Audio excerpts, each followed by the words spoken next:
Opposed? Then the agenda is adopted.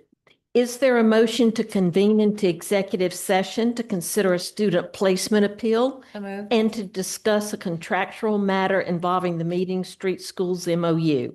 So moved. Moved by Ms. Watley. Is there a second? Second. Second by Mr. Grabowski. All in favor, say aye. Aye. Any opposed? Then we are convened.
convene open session.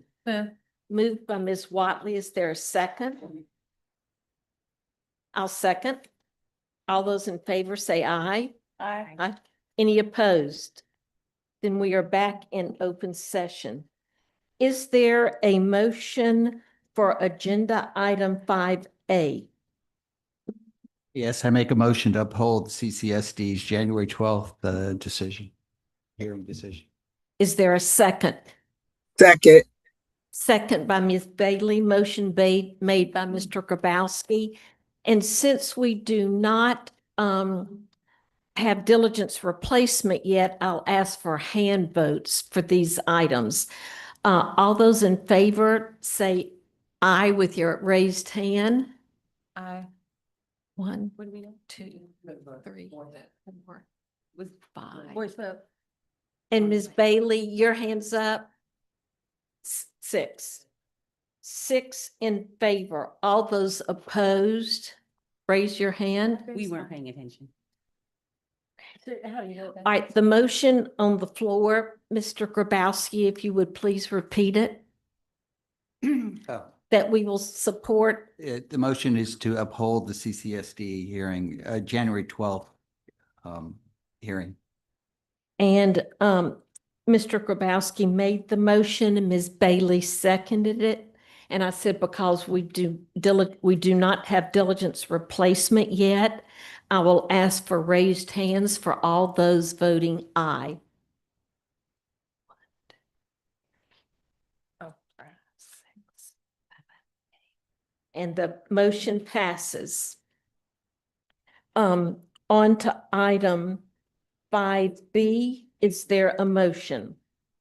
Yes, I'd like to make a motion for CCSD to enter into a MOU with Meeting Street Schools. Is there a second? A second. Motion made by Mr. Grabowski, second by Ms. Watley. All those in favor, please. Discussion? So long as it is No, it's executive session. it's executive session. We don't usually have Yeah, you can't discuss. discussion after executive session. We simply have votes.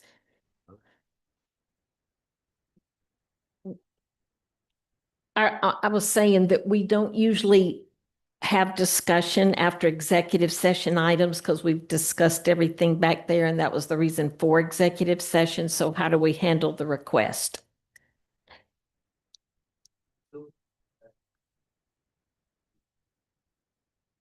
Right. All right, Dr. Temple. Like to make a statement. I'd like to thank the donors who contribute financially to support the Burns and Brentwood campuses, provide students with scholarships and teacher bonuses. On a recent visit to the school, I understood the efforts of administration and the teachers to address student achievement.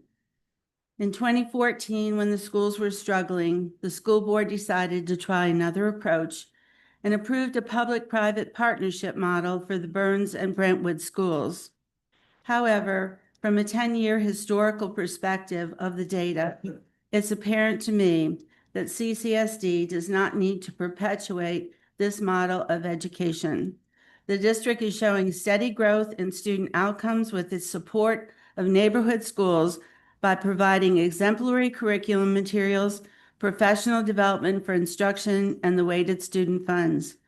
Furthermore, in this public-private partnership, CCSD contributes a highly significant amount of student funding, along with providing and maintaining the facilities.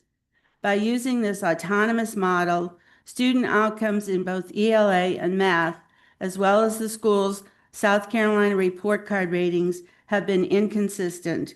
The achievement gap has not closed, and CCSD only has 2 of the 5 seats on the executive committee.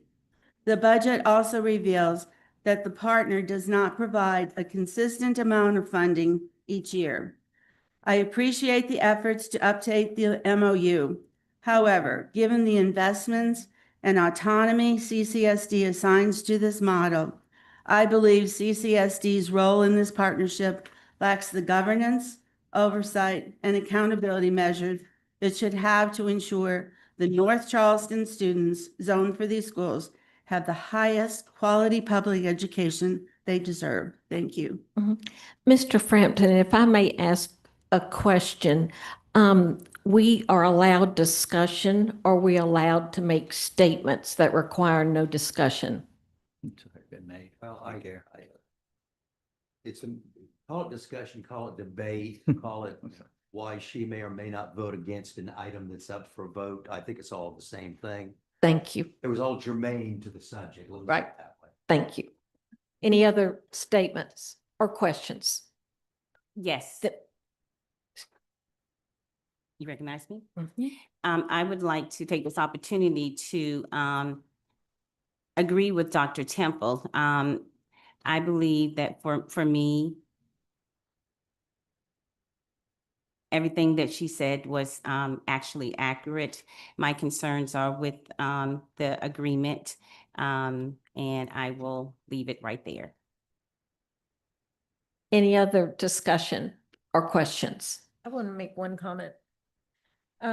I agree mostly with Dr. Temple, but I will say in the last year, we've seen great gains with Meeting Street schools, which is going to be a big reason why I'm going to support this. Also with the changes that have been made. Any other discussion? Then we will call. Just to counter everything, I think this MOU, and I compliment staff and definitely the Meeting Street schools for coming together and creating an MOU that I think is a very good moving forward. Should we consider in the future any of these public charter schools relationships? I think what we've had in the past and what the law has is something that allows a lot of ambiguity in the oversight compared to what quality we are producing here at the district. So I think, once again, I do compliment staff and Meeting Street for putting together an MOU that should be a good template moving forward. Oh, thank you. Any? Sorry, I didn't understand what you were saying. I'll raise my hand. Mhm. I understand everybody's concern. I think one of the things we really need to look at, and I'm sorry, I got a sinus infection, is that at the 11th hour right now, the main thing we need to worry about is our children. Whether it's Meeting Street, whether it's another entity, they're still our children. We just can't stop the ship right now and go in reverse. We have to kind of work forward to try to make things better. And then we have measuring tools and put in place to see if we can correct things and make it better, then we need to do it. Then there'll be a time when we have to review this again. And if it doesn't come through, then we can take measurements to try to get out of it. But to stop it in midstream, those are very well good points. It's been 10 years. But this discussion should have happened 4 years ago. But now we're in the 11th hour. And I think everybody's trying to make the best of it. Any other statements or discussion? So can I just, Mr. Hollenshed, are you saying that if something is not right, you just continue when you have an opportunity to do something about it? Well, no, we do have an opportunity to do something about it. But the thing about it is, if my analogy is right, correct me. We're already moving down a path with this. They're already making changes to correct it. If it doesn't work, then we change it then. It's like Dr. Temple just got through saying, it's been 10 years. And 10 years it has not been working. We should have had, I just know it's year one for me, but this discussion should have happened 4 years ago. I don't know what happened. I don't know why it got like this. But again, in my district, those are children in my district that we need to take care of. So what do? We scrap everything now. And when you scrap everything, you kind of turn everything upside down. I saw what happened when they had the reimagined school situation and they gutted Charleston County. And remember, the scores plummeted down and kept plummeting down, kept plummeting down. And so then everybody kept running around with their necks cut off. I've seen that. We need to kind of work through this and try to make it work better. And I witnessed that firsthand. So I know what happens when we gut something. I have Uh, confidence in the district. Excuse me, Dr. Temple, I Okay. think you might have Somebody- used your 2 minutes. Okay. Are Miss, there other comments Miss before we Pam, start repeating? Yes, Ms. Bailey, excuse me, I hope you can understand my voice. we Um, can. I am confident in the changes that the district has made to this MOU with the help of Meeting Street Schools.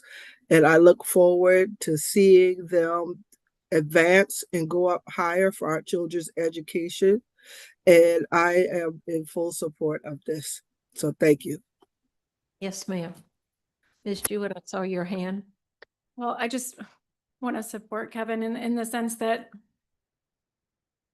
while it has taken a long time for there to be a shift, we also have had a big shift with our superintendent, and I do think that the support of our current administration and the current people that are working, staff that are working within CCSD and within Meeting Street are working hard and working together finally. And maybe, like Kevin said, it should have been 4 years ago, it should have been 7 years ago, 10 years ago, whatever it was. But today, there is a lot of synergy. There are a lot of meetings. There are a lot of measurements and accountability. I would like to see data more personally added to it, but that wasn't added. That's okay. But I agree. There was a very comprehensive MOU that came to us. Meeting Street was really willing to negotiate with us, which I think is great. So I think it's something that we should give it a chance and keep moving forward, because making a change now that would be much more dramatic is not what really any of our kids need. So Well said. that's kind of where I am. Yep. Thanks. I think everyone's had a chance. Anything, Ms. Leva? No, me either. We will call for the vote to move forward with the MOU between the district and Meeting Street Schools, and I will ask up for a raise of hands of all those in favor.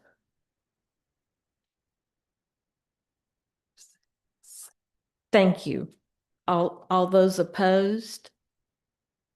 The motion passes. Is there a motion to adjourn the special called meeting? I think we have one more motion. Do we have we? to make a motion? We have to on make a waiver? motion on the other I thought we already item did that we did in executive session. I think we did that first. We did that first. I think we need to make a motion to grant Meeting Street's request for the School of Innovation waiver. Hmm? Was that not, I think that was That, covered. I think that was that's covered in what part we of the voted. of the MOU, that is part of the that MOU? correct? staff? I mean, it was an attached page. Was it part of the MOU? Just a moment, Ms. McKinney. We were handling it. That's a mistake. No, did it been clear? Yeah. You're- Second motion, Madam Chair. She's confirming. It came at the, It is not part of it. That is not part of the MOU. But it should be very clear. technically, well, your counsel. No, your no, advice. yes, ma'am. I think the very first page of the MOU talks about incorporating the waivers into it, but just to be extremely safe, I think it might be a good idea, as Mr. Grabowski mentioned, to have a second vote on the specific waivers that are included there, just to make sure that we have that Which are 2/3 the vote. MOU. Yes. All right. So thank you, Mr. Grabowski, Yes, for the thank you. detail. Is there a second? Mr. Hollenshed. Mr. Hollenshed, second. Miss Trudy's asking for the motion. It's to grant the meeting school Meeting Street. request Waiver for a request. waiver in regards to School of Innovation. So there's 3 waivers. Hmm? There's several waivers. This is for the School of Innovation. What about the teacher piece? That's part of the MOU. Yeah, and That's in the MOU. That's in the MOU. This is simply the school. This was a separate innovation item. waiver It's attached. request. Yeah. Just to have to vote for the School of Innovation Right. waiver, Right. which incorporates the pieces. So, Right. yes, ma'am. You got that, Teresa? So Yeah. she got it now. So Mr. Grabowski made the motion, Mr. Hollenshed second. Are there questions? Then we will call for the vote. All those in favor, please raise your hand.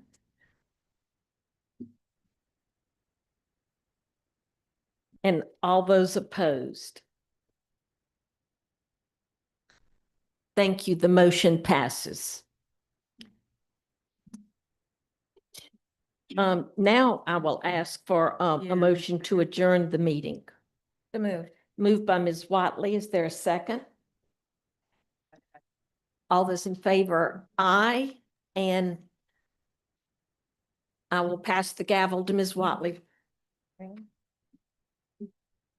Got enough space? Yes, ma'am. We will now call to order the February 9th Committee of the Whole. The first item. Okay, sure.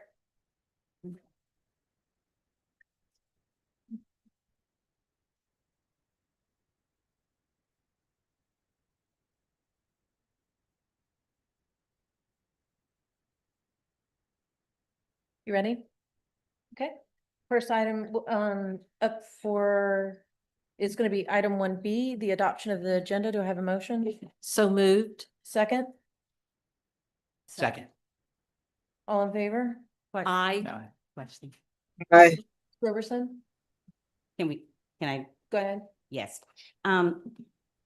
Ms. Watley, I submitted an agenda item, followed proper protocol and policy. And when you all went to, whoever was in agenda setting meeting, they moved my item from open session to executive session. Yes, ma'am. And I would like to have my item moved to open session. Yes, ma'am.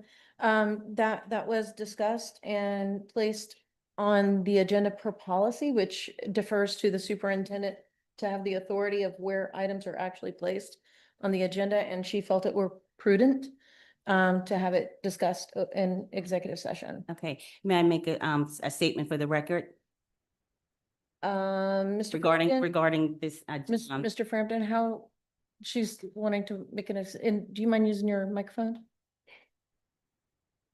I mean, unless there's a motion on the floor, discussion's not appropriate. You know, if there's some kind of a motion to be made and second, and then discussion is appropriate.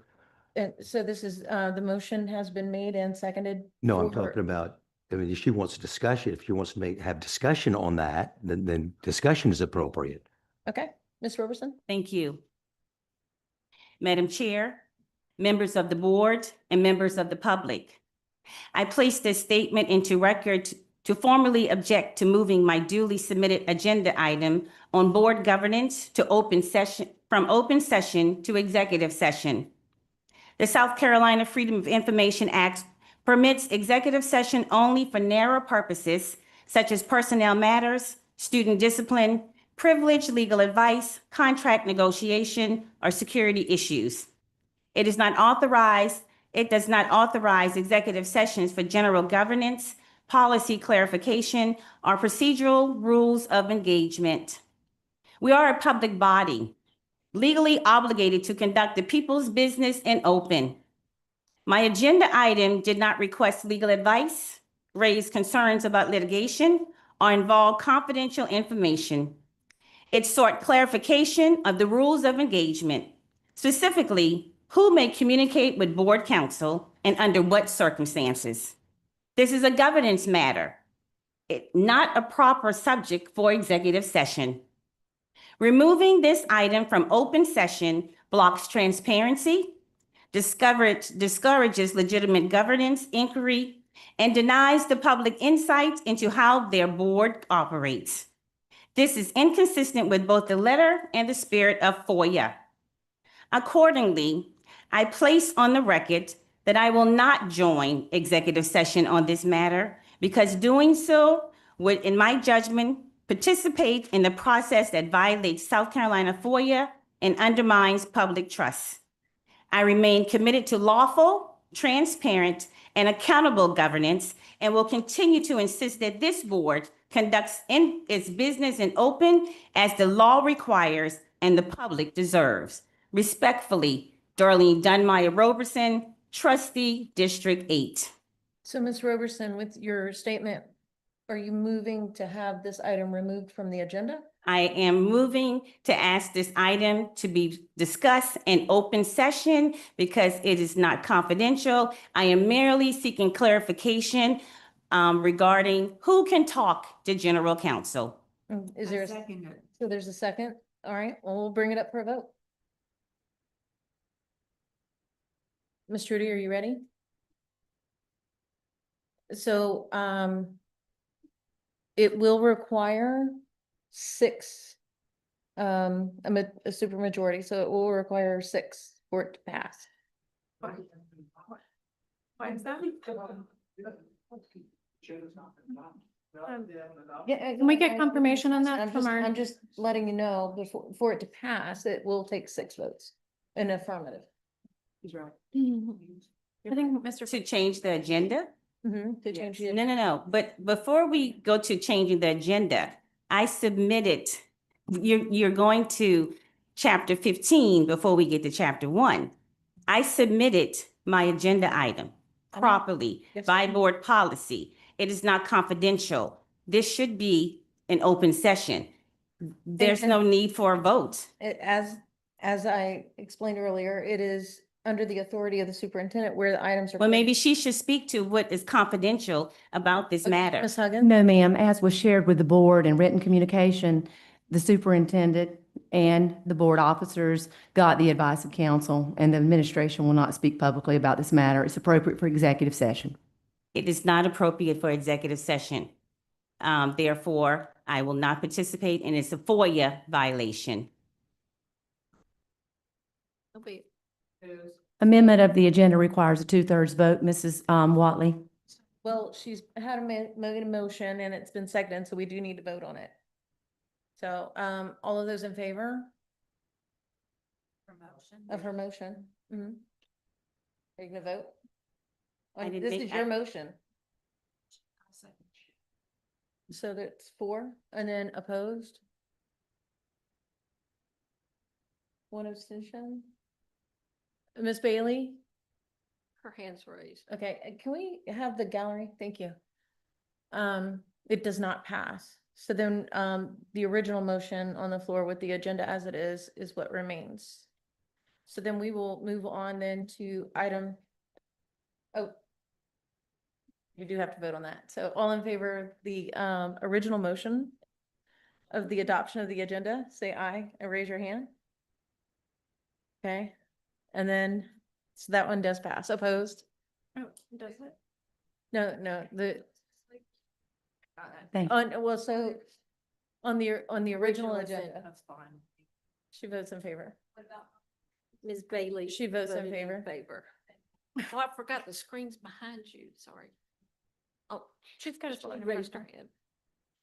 Okay, so the next item on the agenda is items 2A, special recognition. Thank you so much, Ms. Watley. Ms. Denny, Mr. Pruitt, thank you. Good evening, everyone, Board of Trustees members, district leaders and staff, and community members. Less than 2 weeks ago, more than 50 students from across our district competed in the annual CCSD Spelling Bee. After 18 rounds under the bright lights and pressure on the stage, Rainen Seabug emerged as the 2026 district champion. The 8th grader from Buste Academy correctly spelled bruschetta in the finals to win the title. Rainen and 9 other CCSD students advanced to the regional spelling bee sponsored by the Post and Courier on March 10th at Charleston Southern University. And the winner of that moves on to the Scripps National Spelling Bee in Washington, D.C. in late May. Let's give a round of applause to Rainen Seabug, the 2026 Charleston County School District Spelling Bee champion.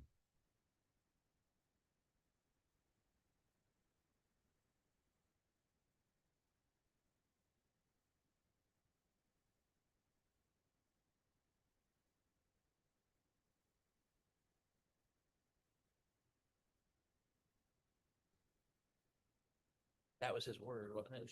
Bruschetta, yeah. Can you spell that, Dr. Plant? I lost the spelling bee development.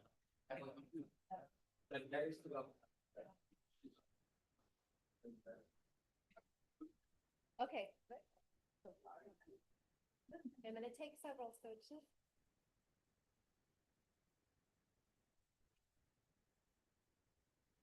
Congratulations.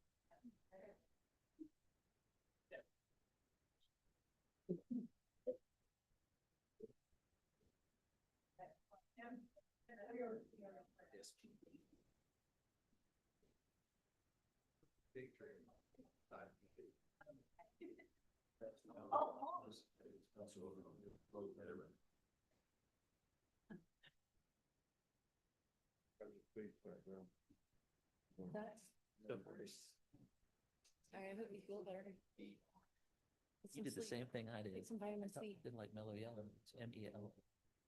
What did got you on?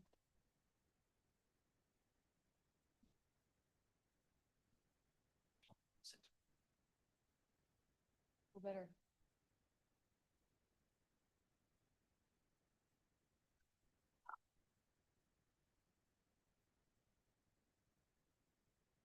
Today, we proudly recognize National School Resource Officer Day and honor the school resource officers who go the extra degree for our Miss students. Denny, hold on. one Yes, Just for the record, we'll now be moving on to items 2B, which is the extra degree. Miss Denny, go ahead.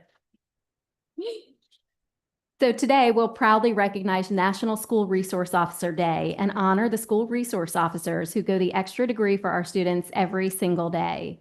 Our SROs are a steady, trusted presence in our schools, building relationships, listening to students, offering guidance, and stepping in when support is needed most. They don't just help keep our schools safe, they help students feel seen, supported, and cared for. We're grateful for our school resource officers and the role they play in helping our students thrive. In recognition of National SRO Day, we have some very special SROs and SRO supervisors with us.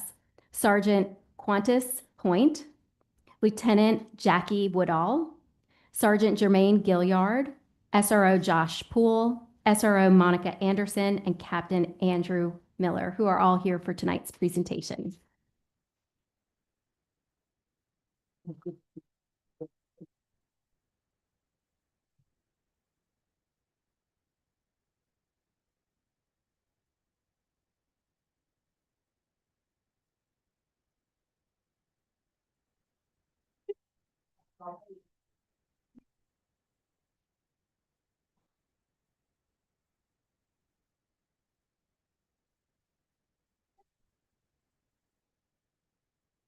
Okay, ready?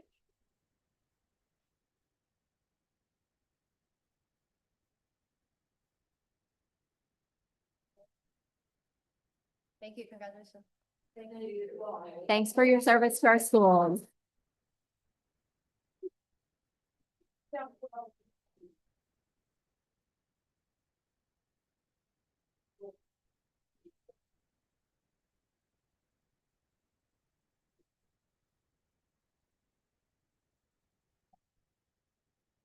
Mr. Hollenshed is gone.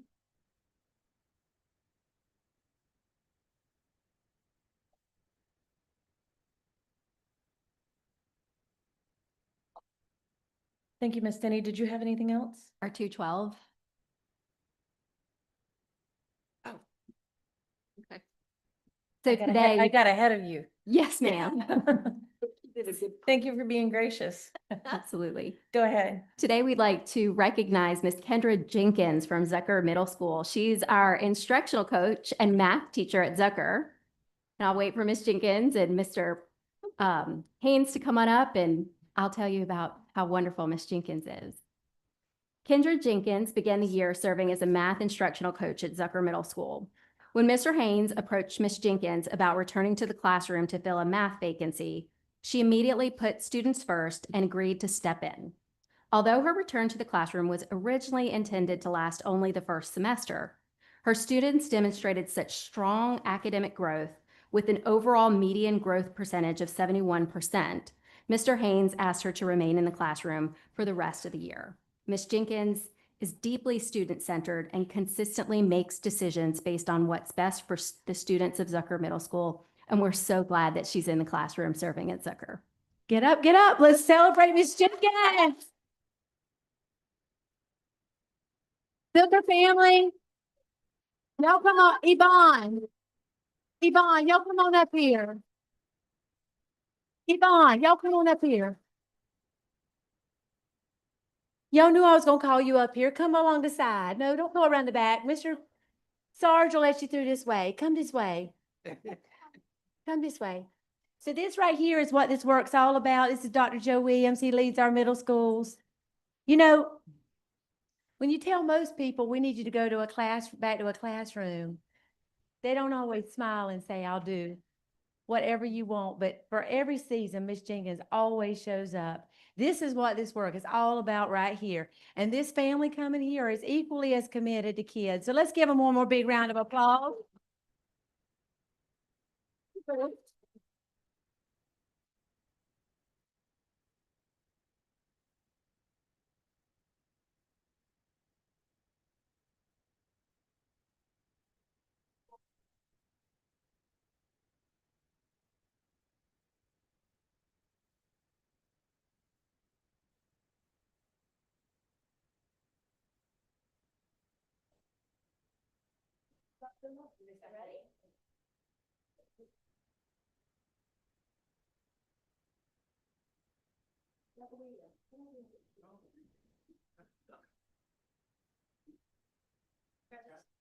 Congratulations, Miss Jenkins.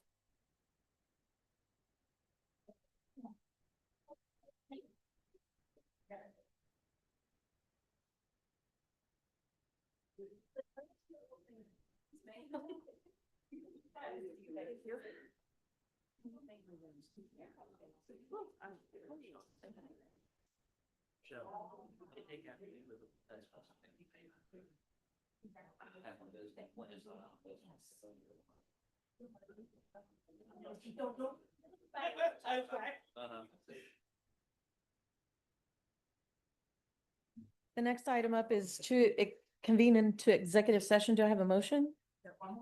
So moved. Oh, we've got Miss Watley, I'm sorry. We have some special guests here to be recognized tonight.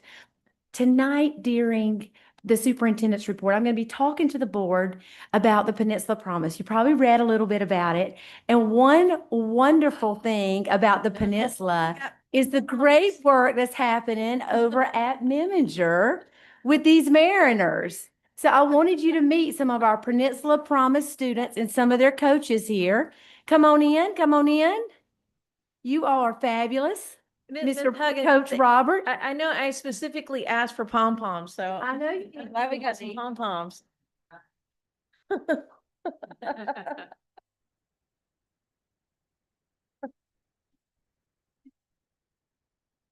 So I'm not really sure what you folks have been pulling off, but I hear you've been packing some gems. Is that right? I'm just saying, and I've seen some fancy photos of you, and I'm going to turn it over to your principal. Do you like him okay? You do? Yeah. I guess that got him out of trouble for what he did last week then.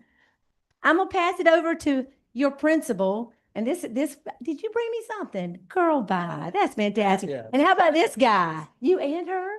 That's so sweet. All right, I'm gonna let your principal talk a little bit about, and you got sparkle too? Miss Anita needs some of that. All right, Mr. Antonelli. Mr. Antonelli is the new principal at Meminger.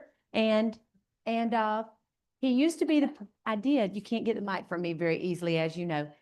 If you don't know, Mr. Antonelli used to be the principal over in Mount Pleasant at Carolina Park Elementary School. And before that, he was the proud principal and opened up another school in Mount Pleasant. And I called him one day and I said, you know, Michael, you've got quite the track record for changing outcomes for kids. And I need you to leave Mount Pleasant and I need you to come downtown.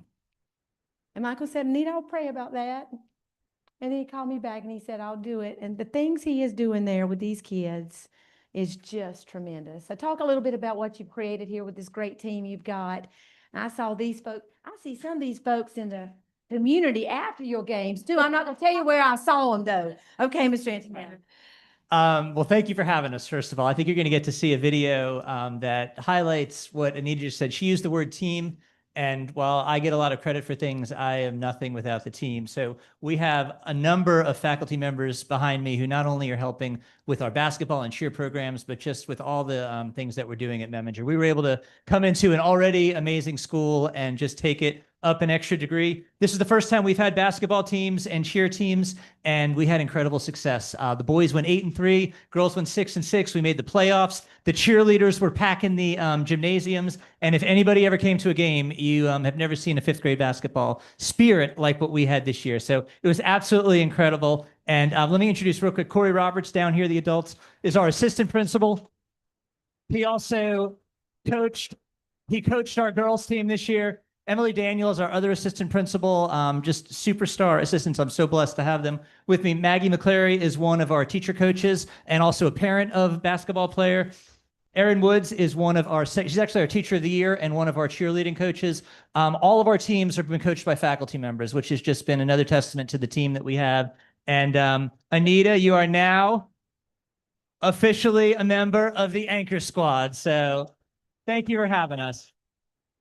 So we'll show the video, friends, in the back. Go ahead and show the video. Have you seen the video with some of you in it? Oh, no way. All right, watch.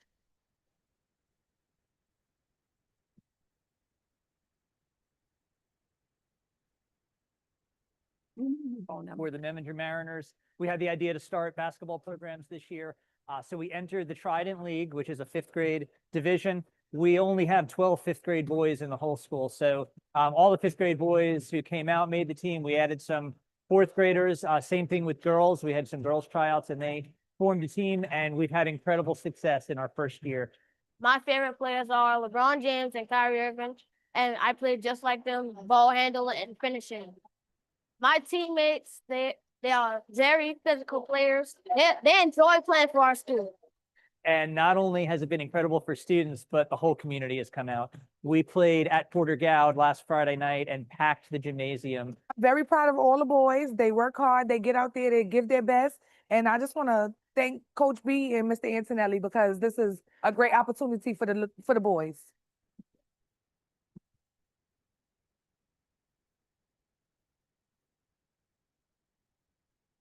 It's been a great opportunity for some of the girls. It's been their first time on an organized sports team, which has been really exciting. We're learning the fundamentals. They're learning how to be a good team player, a good teammate, and also have a lot of great sportsmanship as well.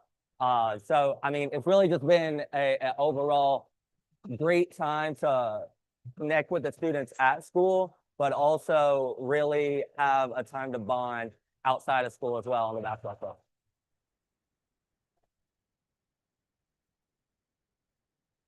The basketball teams were doing so well and school spirit was just thriving that a couple of our second grade teachers asked if they could start a cheerleading program. And in the last month, that has taken off. So they're called the Anchor Squad. They come to all of our home games. They cheer us on. It definitely has brought a community that we've never had before at Meminger. It brings third, fourth, and fifth grade all together. We have parades. It's a form of behavioral control in a way because they want to work, to be able to practice and to be able to participate in games. And so overall, I think it's just created a really positive community throughout our schools. And I don't know if anyone's ever been more into basketball than watching these parents on the stands. I'm going to cheer for the basketball team and make sure that they feel happy that we have a cheer team and a basketball team. Not only has it just made for great school spirit at school, but it's really transferred to the kids just feeling a part of something. We have just over 100 students in third, fourth, and fifth grade, and more than half of them are either on the cheer squad, the girls team, or the boys team. And tennis teams are starting up soon. So we're really excited about giving every kid an opportunity to be a part of something special. And the amount of support that they've gotten from the community has just been incredible.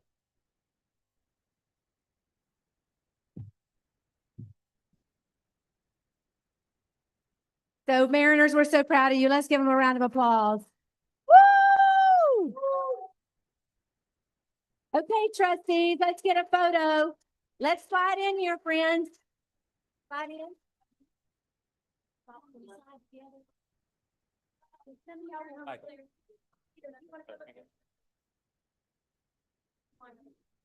Wally, you wanna, okay, you ready? Are you ready? Okay.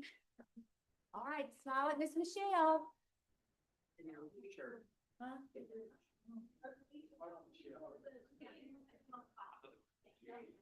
Yeah, perfect. Good, good, good.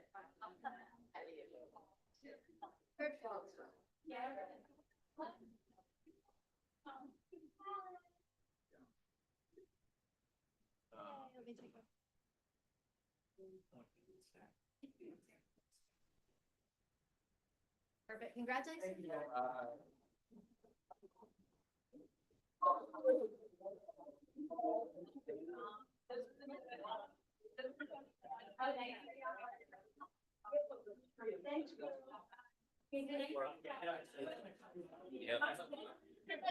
Let's go.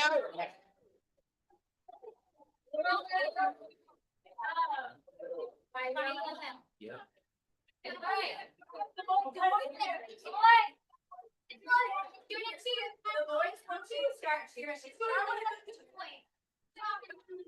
I don't want to do it. You want to call it, Chris? Okay, all right, go, Chris. Come on, Chris. Oh, we have a point. Like that. Okay, 3, 2, 1. Go, Mariners!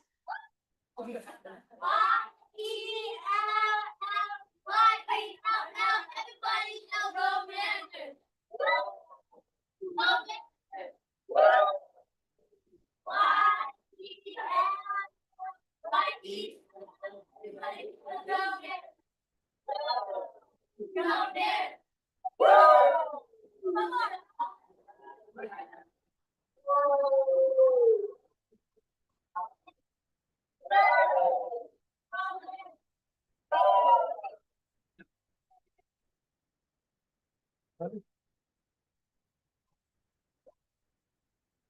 Let's stand together. Like.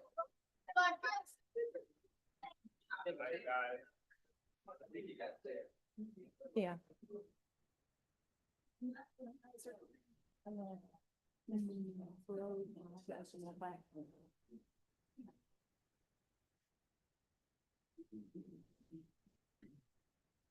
I'd like to back up a little bit and before we move into executive session, before the motion's made, I'd like to ask everyone to please join me in a moment of silence as we remember and honor the life of Delani Simmons, a child enrolled at the Early Head Start program at Saw High School. We extend our deepest sympathy to Delani's family, loved ones, and the Early Head Start school community during this difficult time. Thank you.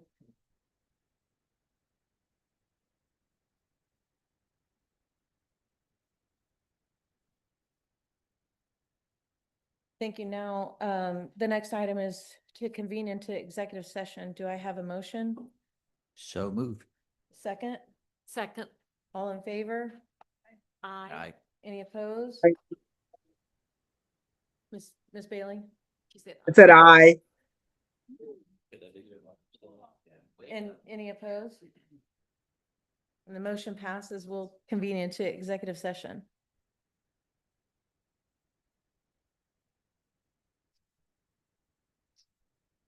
Oh, about legal advice regarding compliance with confidentiality statute.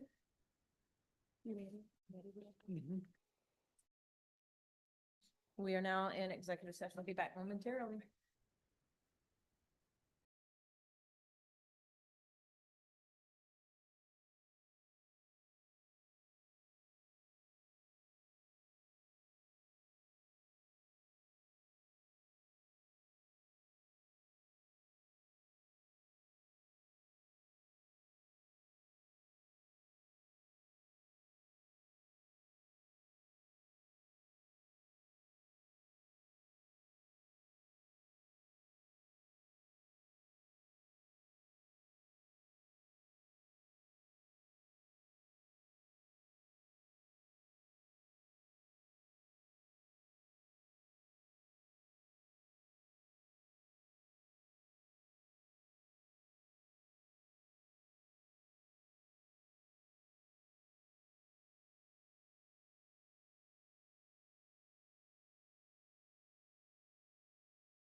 Opposed? We are now back in open session. There's no action that will be taken on that. The next item on the agenda will be the superintendent's report, 6A. And where's our superintendent? Maybe she's close. Excuse me, I'm gonna stick my head All back right. here. There she is. Miss Huggins, I apologize. I started without you. But you're up. Finish without me. She'll go home and have Just fine. supper. Well, thank you. I appreciate it. Tonight, we're going to talk in the superintendent's report.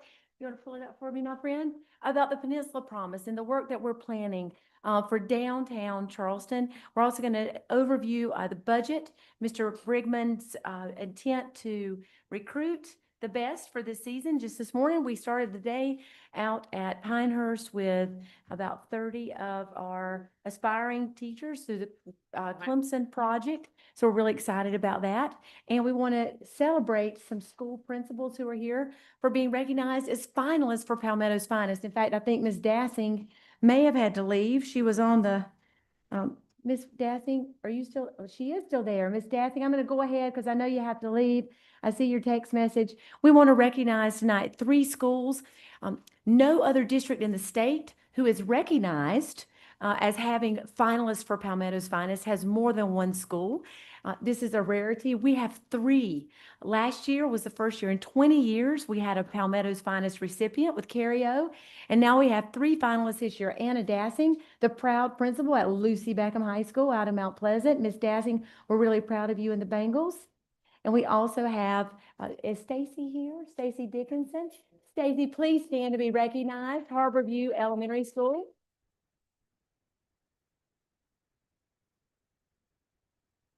Of course, Jason Sims, Laurel Hill Primary is here. Jason, please stand and be recognized for your great work. Otherwise, that are under 2, please exit now. And Ms. Dickinson, you can too. And Ms. Dassing, thank you for being on. We really appreciate you and your leadership. This is a significantly challenging process. To be recognized as a finalist is noteworthy, commendable, and we appreciate the impeccable leadership of Anna, Stacy, and Jason and all they do for kids. So we appreciate that. We'll go on to the first slide, my friend, and talk a little bit here about the Peninsula Promise. That spotlight, so we'll skip it.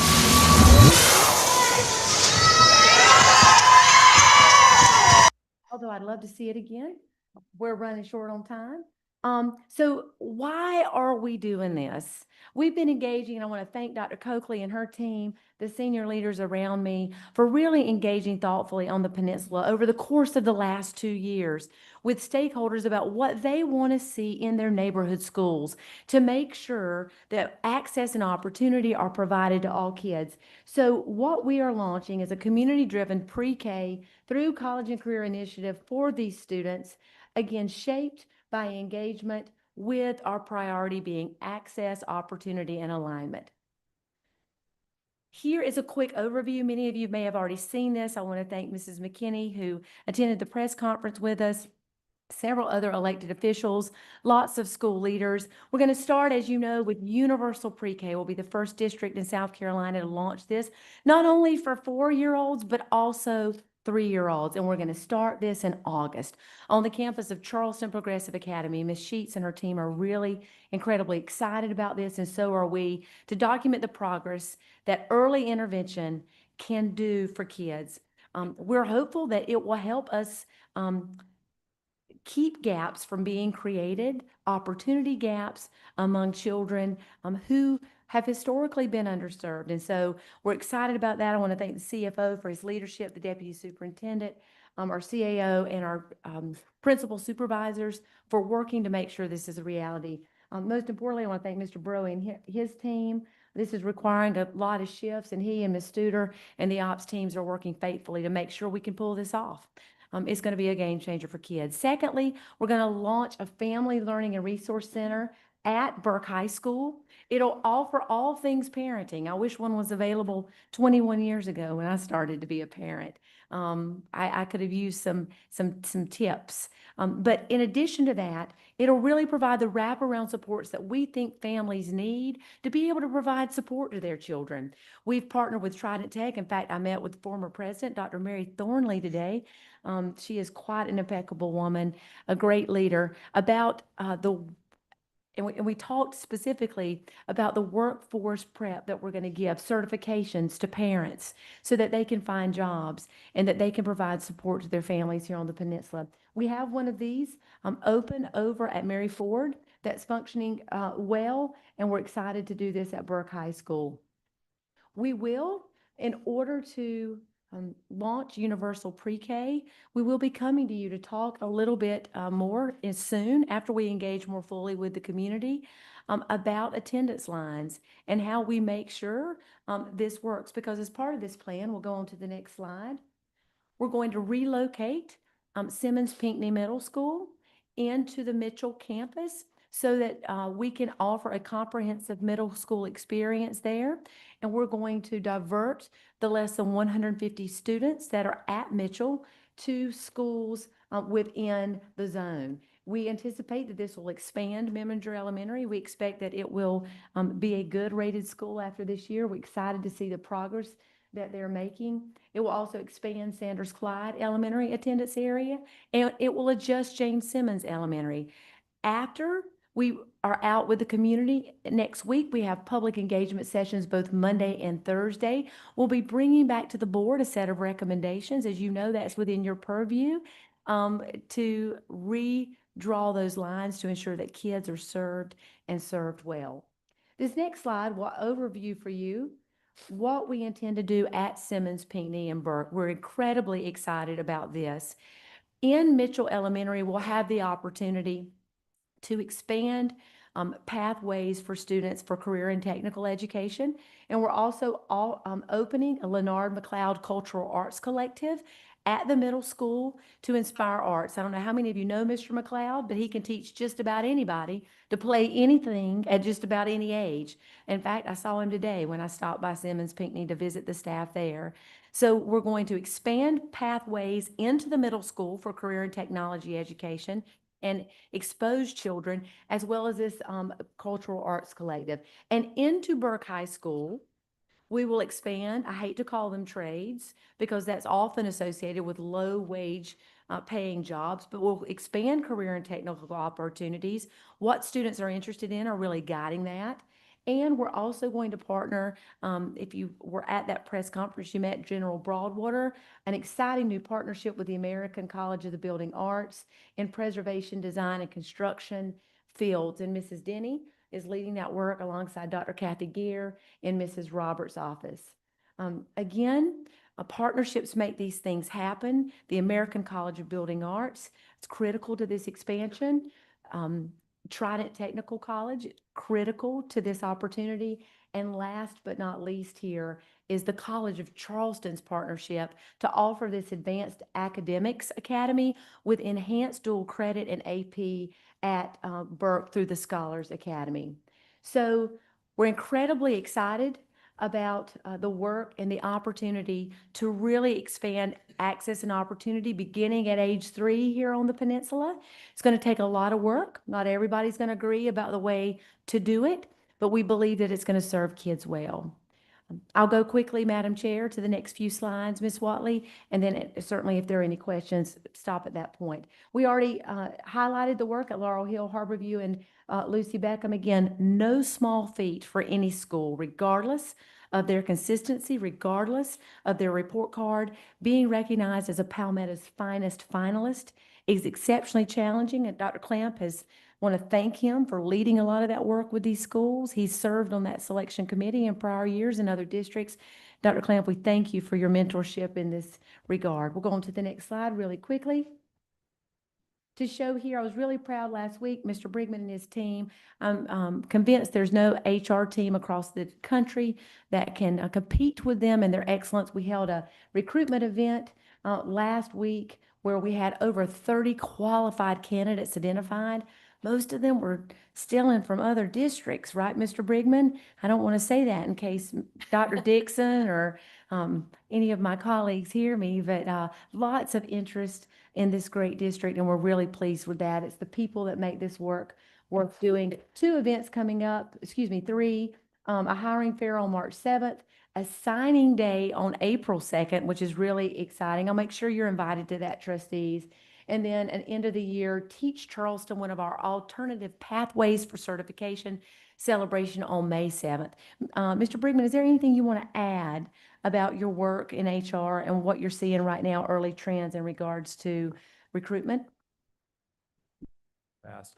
I definitely would say for teachers, and I was at USC's recruitment event last week. I happened to be in Columbia to present to a group of HR folks from other districts about our compensation structure and the fact that we're not only recruiting teachers, but really retaining our teachers. But I was at USC, our talent specialists we had 2 different groups of seniors who were about to graduate in May that they were providing professional development around interviewing and what to expect. And there was a line of students out the door trying to get in to see us. So it was a lot of fun to see those young people as they're starting to get ready to graduate, and hopefully they'll come to Charleston. Anita mentioned this morning we had sophomores from Clemson actually at Pinehurst. There were about 30 students or so. We do learning walks that we offer to college and universities to bring students in. Clemson, they're actually here overnight, so they toured a couple schools today, have some more tomorrow. So really excited about those kinds of opportunities. Thank you, Bill. Next slide. Our last slide here sort of overviews where we are in the budget planning process. I'm going to let Mr. Prentice really talk about the forecast. We're excited about that. He talked to Audit and Finance about it last week. Mr. Prentice, you want to talk about those lines you have there? Yes, ma'am. So we have our annual process, which we've created the process this year around a budget that's adopted with final reading and public hearing by the board in May. Last year, of course, we did that, but we kind of changed the calendar midstream. This year, we've started the year with that goal in mind. So right now, working through budget development and projections, the 5-year forecast is an information item that was shared with the Audit and Finance Committee just last week. We've done our budget review and reallocation review with schools and departments, a process that we started last year to sit down for a full week, working with leaders throughout the system to understand their requests, and that'll go through cabinet concurrence on a recommended budget. We're also working with the county. That relationship is strong, and we get good information from the county auditor and assessor on projections for the largest portion of our revenue being property taxes and CCSD. We'll have our 3 board workshops in March through May. So you'll see the first board budget workshop in March coming up before the committee of the whole meeting, Audit and Finance Committee, review of the proposed budget, including one special called Audit and Finance Committee meeting that was added to the calendar as part of the annual calendar this year so that they can make a recommendation to the board with second reading and public hearing coming up in May. With final adoption, we'll have the GFOA budget document that we distributed last year for the first time produced again with execution of the budget before the end of June. And then we're also planning to launch a new transparency portal that will add on to some of our public transparency efforts to create essentially a dashboard for all funds, revenue, and expenditures where people can go on and generate reports and look at different views of the budget across funds on a monthly basis. And that'll essentially become the new presentation for our monthly financial report as well. There's a small screenshot there of the updated 5-year forecast. And if it pleases, I'll be happy to go into that in more detail when we get into the audit and finance report. Absolutely. Absolutely. So with that, Madam Chair, that wraps the superintendent's report. Thank you. Thank you, ma'am. With that, we'll open this up for discussion. Ms. McKinney? So District 3 is very, very excited. I'm sure part of District 4 is too, about the Peninsula Promise. Good. Good. I have, and everyone that has approached me, and usually you hear the negatives first. I haven't had any negatives. I That's just good to had know. questions. So I've encouraged them to come to the 2 meetings next week. One question being about Burke and one about the new attendance lines with the elementary schools. With the March 1 to April 1 open dates for students to sign up for the special programs at Burke. Yes, ma'am. Does that mean that they will be transported, quote, from their neighborhood school to Burke, or do they go to Burke for that program and then the rest of their academics? That's a great question, Ms. McKinney. Thank you for asking it. And we just want to make sure the public knows that any questions they have about this, we appreciate that they ask you all. It shows that you're engaged in your community. They can come next week and talk to us about it. They can email. Likewise, we've not gotten a whole lot of inquiry yet, but we're happy to answer the questions. And so we've established, and again, I want to thank Mrs. Roberts and her team, this next window so that folks, when they learn about the exciting things with the American College and Building Arts, if they're interested in that, of course, we'll give priority to Peninsula students. I want to make sure the public knows that. But we will provide transportation so that students can come from their home schools, study and be Burke students, be Burke Bulldogs, where there's a rich legacy. And we're excited about that. So we will transport students so that they have the opportunity at both Simmons Pinckney and at Burke. All right. And then the other question was, will CPA be the only location for 3 and 4-year-olds? That is a really great question. And we had a meeting on that just today. We're working out ideally, there is a central hub for all pre-K, and that we're trying to do that at CPA. James Simmons Montessori, because of its Montessori approach and nature, will retain its 3 and 4s. And right now, we're considering whether to leave one class of 4-year-olds pre-K at both Meminger and Sanders Clyde, because some of those children were somewhere for age 2. Right. Then they went to Meminger or Sanders Clyde for 3. Then they'd have to go to CPA for 4. And then they'd have to go back to their home school for 5. That'd be a lot of transition, even for me as an adult. So we are working with Mr. Barowie and Mr. Prentice and Ms. Foxworth to see whether we can, and the principals, to see whether we can do that, because we'd like to cause as least bit of disruption to little people as we can. But all other classes, we're proud. Ms. Sheets is so excited about housing them at CPA. She is. So stay tuned for the final answer on that. That's great. But 4-year-olds are in question at 2 sites right now. Good. Mr. Brody, did I get that correct? Ma'am. Thank you, Ms. Thank you, Ms. McKinney. Watley. Dr. Kimball? Please use your microphone. Sorry about that. Yeah, thank you for the work that's been done on the Peninsula Promise.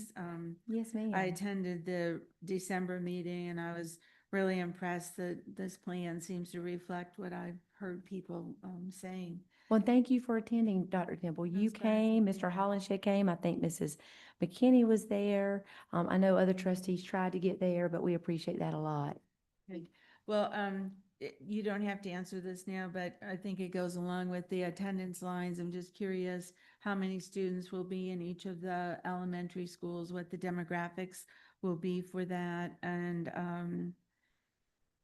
just, and how soon will parents know where their children will be relocated from Mitchell? The great questions, Dr. Temple. So we plan to really thoughtfully engage next week. We've already heard from some groups. In fact, Ms. Studer, I can't believe is she here? Where is she? Ms. Studer, please stand to be recognized, ma'am. She's already surveyed the children there, I think, and the families to figure out. We already have early results on where they would like to be. So I really want to thank Heather for her foresight and Captain Barowie for their work. And so we don't know the numbers quite yet, Dr. Temple, but it's less than 150 students that will be rezoned from Mitchell. And not all of those students, in full transparency, are even students that reside on the peninsula. Some of them come from North Charleston and other areas inside of Charleston County School District. And so we'll be really transparent about the numbers and present that up front as the board considers which of the zoning options we recommend. And we hope, Mr. Captain Barowie, to make some final decisions. Right, we'll present to the board, so at your board meeting, we'll provide the initial presentation after those 2 community meetings that the superintendent mentioned. And then we'll come back in early March at the 9 March meeting, which is committee of the whole, but we'll ask for a special call so that you can finalize that in time for school choice through the month of March. Thank you, Captain. And when will these sessions be next week? We have a session on Monday at 5:30, and that's at Meminger. And then we have one Thursday at 5:30, and it's at Sanders Glide. So you're welcome to attend. Thank you. Is that all? Thank you, Dr. Temple. That was on the superintendent's report. Are we sticking with the peninsula right now? Anything, I think, Dr. Okay, because Temple. on the HR report, I was wondering what professional development or internships are planned for this principal pipeline? You said there were some 30 people who are interested in these positions or preparing for them. So I was wondering So- what's in store for them? So as far as, I think you said interns, so these are experienced leaders coming from other districts. So some are principals in other districts, some were assistant principals that may be ready for a principalship. So we're experienced folks.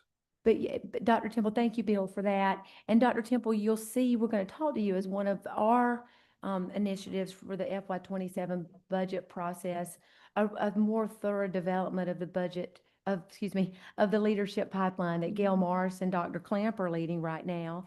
But, we currently have internship-like experiences in place for aspiring principals where they travel and they go to Dr. Williams's zone and spend a couple of weeks with a principal that Dr. Williams has identified as really stellar. And then they go to Dr. Epplesheimer, Dr. Swearingen, dependent upon their certification, and they spend a couple of weeks in other settings that are unlike the current ones. And then Dr. Clamp, and we'll overview that a bit more for you as we start that budget process. Great Because I question. think the pipeline is important and Very much so. Yes, PD ma'am. associated with this. Good. Thank you. I'm done.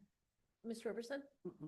Thank you. Thank you, Ms. Huggins, for that report. My questions are going to be more on the governance oversight Sure. framework. So is the Peninsula Promise a district initiative or is it an administrative program? And what I'm getting at is that, does it require board approval?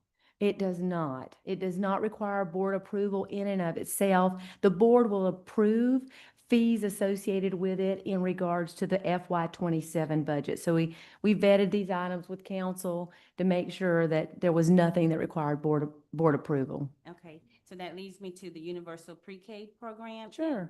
Either you or Mr. Prentice. What is the total projected cost for the universal pre-K? Mr. Prentice? Sure. So as Ms. Huggins indicated, we've looked at all of the allocations that are currently in the various programs throughout the peninsula. So the cost to roll this out, net of all of the changes that are being made, is not a number that is going to be identified in the budget as an addition. So when you consider all of the changes that are being made, realistically, you have Head Start and Early Hard Start funding, you have CD funding, and then you have existing GOF funded positions that are throughout. And so when you move all of those into one program, the net effect is neutral for the peninsula, which made it a really good opportunity to try, universal pre-K on the peninsula. We may have one allocation that we need to add to be able to do this based on the projected enrollment. But that one allocation would be really the only delta for the universal pre-K program at Charleston Progressive. Okay, so you're saying nothing is going to change. You're just going to take everything and put it into one pot and then maybe one new allocation. Yes, ma'am. Could you still tell us what that number is? For the cost of the allocation, it would be in the $100,000 to $150,000 range. So we're currently working through charrettes with leadership to identify all of the various resources associated with the Peninsula Promise project and included cost based on our early work in the projections to make sure that we could accommodate things in the budget that we recommended to the board. But that if that one allocation is required, that would be the rough order of magnitude that you'd be looking at for that additional allocation. But there's a lot of economies of scale, if you will, to this approach based on the movement and the funding that's at play within these programs. Okay, and so this is the initial launch. So beyond the initial launch, what funding sources would you look at to continue the program? So it would be a mix of federal funding, state funding, and local funding. So the Head Start grant, CD funding, particularly with advocating for increases to the amount received per pupil on that side could be helpful to us. as well as GOF funding for those that are not eligible for either of those particular buckets of funding. So GOF would come into play as the program grows. And of course, depending on which area that this program expands to, there could be a different mix of that depending on the eligibility. Okay, are you going to, in this FY 27 budget, are we going to look at these initiatives one by, are we going to look at the Peninsula Promise, the Universal Pre-K, and the pathway? Will we have? We'll do it like we've done in the past, where we show the major initiatives and the costs that are tied to them in terms of expansions. Okay. But the budget will go through, of course, it's just one item.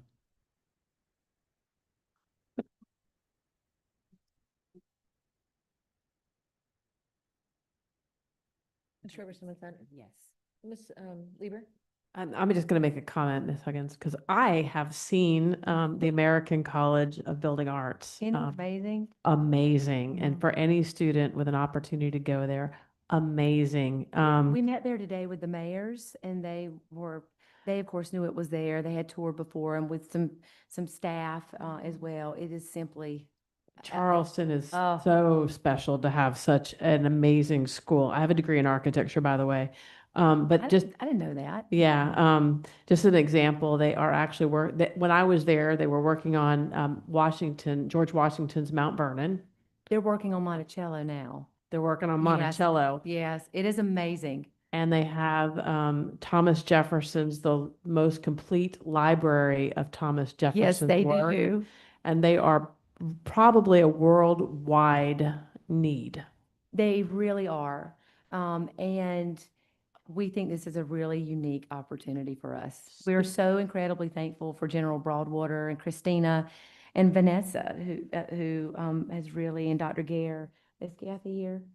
Who have really just worked diligently. I mean, there are endless possibilities. We don't have all the details worked out yet, but I want to thank them for believing in kids and believing that we can do this at Burke and that we can really create amazing. something fantastic. Well, and I will tell you, when I was there, I said it's a podcast opportunity for somebody that wanted to actually start like a reality TV show, or it's if one of our students or group of students Yes. want that opportunity. It is amazing.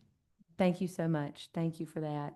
We appreciate it. Ms. Mills, I think, has already had some of her team out there, or they're on the way. Yeah, thank you. Ms. Lieber, or Ms. Jewett? I guess my only question was really about the cost of the universal pre-K. and Yes, ma'am. That was somewhat answered. Is there a plan for an expansion of this into other parts of the district as well? The plan would be to expand eventually to the whole district, Mrs. Jewett. And I believe that we have about 1,800 elementary age children on the peninsula in 6 different settings. And you can do the math on that, right? Yeah. So that we had facilities available and space. It just works out incredibly well to start it here as part of this promise to the peninsula students. But the goal is to create a really world-class experience here on the peninsula and figure out how to do this at scale, so that, like we've expanded employee daycare and like we've expanded some other things, we can do this in other areas of the district where it will, obviously, there will be more significant delta than exists currently. And then if so, then is there a milestone plan or any sort of forecasting for that? Mr. Prentice? We have looked at it. I mean, obviously, we recognize that depending on each area, there may be the need to have multiple sites. But again, as I mentioned, the economy of scale, with DHEC and licensing requirements and everything that goes into play, there's a lot of overhead based on every single site that you operate. So by having, one site in particular on the peninsula, or consolidating sites into a more streamlined model, there is, funding to be reallocated there, which is really helpful. Those requirements have increased significantly over the last few years. There was some legislation that I believe was passed in 2018 that enhanced requirements for site licensing for early childhood education that have been pushed upon local school districts to cover. And so for every location that we have 3 or 4 year-old education happening, we have to have those things in place. So there's definitely some benefit to the consolidation effort there. And nutrition services is included in this. You say again? Nutrition Nutri- services. Are included. Yes, ma'am. Absolutely. Yes, Yeah. ma'am. And Yes, ma'am. Yes. Everywhere. Yes, that ma'am. we've- Absolutely. We've modeled everything out. My district. There's, I mean, even down to when you get like the Scholars Academy, for example. Yes. You know, we used to have Scholars Academy budgets at every location where a Scholars Academy existed, and some were over and some were under. And this year, we consolidated the funding in the budget to one location with one person responsible for overseeing the approved programs. And what we found out is that we actually had enough funding through consolidating allocations to fund the Scholars Academy at Burke without having to increase the budget. So there's been a lot of streamlining and analyzing that's gone into that to try to make everything work, you know, as fiscally prudent as possible. Okay. And then my only other question was how Bust falls into all of this?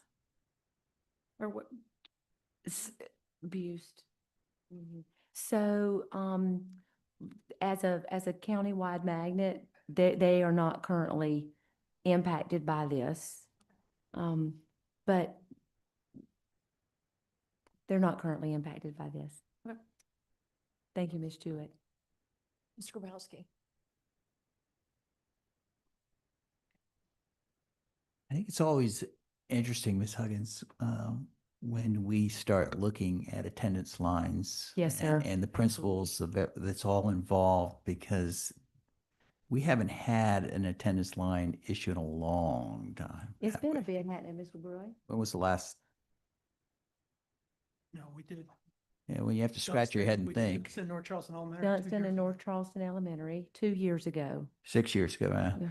So I'm going back, over my 30 years here, I'm thinking about all the lines we had redrawn over in Mount Pleasant. But the only thing is now we have this wonderful opportunity of putting this, because there's definitely a need for this. Yes, sir, we believe so. But It's the right thing for kids. looking in the far future, there's going to be needs elsewhere within the district. So I think this is a great opportunity for staff to make this, really showing the thought process of the district and what all went into and the sir. process that goes through. Because this has started basically because of the initiative, right?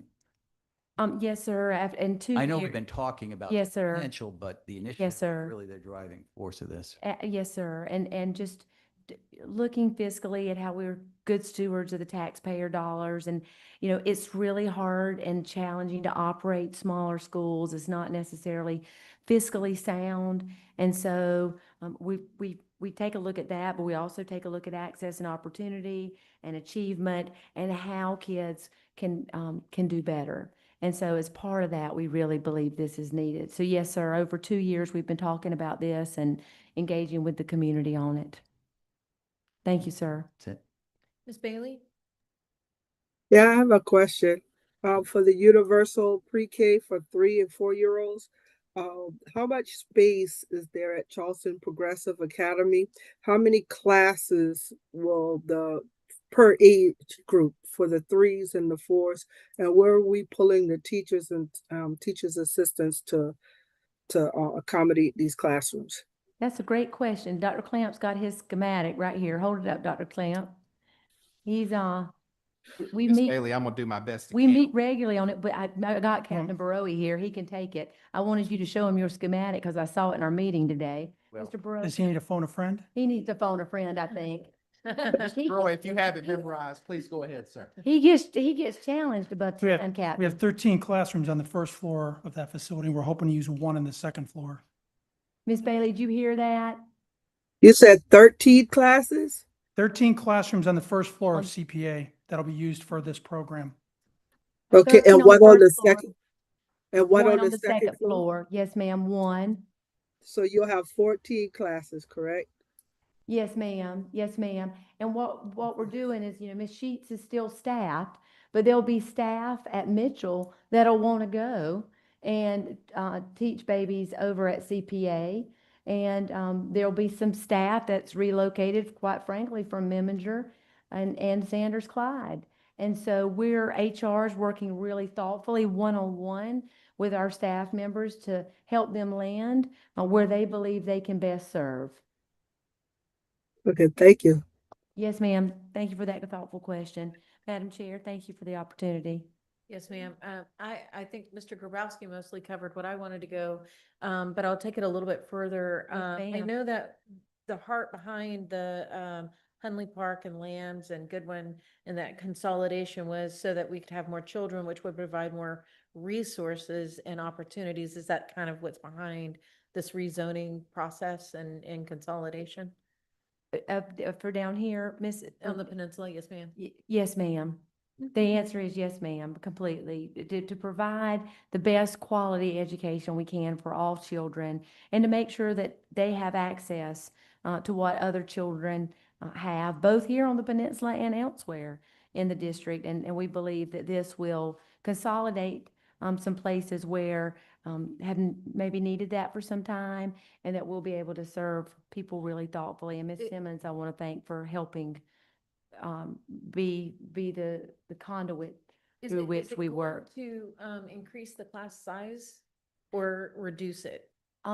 We don't anticipate a significant increase in class size, no. Will it reduce it? No, not necessarily, unless principals believe that based on their data, they need to use WSF to buy down their class sizes. Remember, when student enrollment increases, staffing also increases. So if we need to take 62 students and put them into Sanders Clyde, for example, from Mitchell, Sanders Clyde will then earn additional FTEs to serve those children.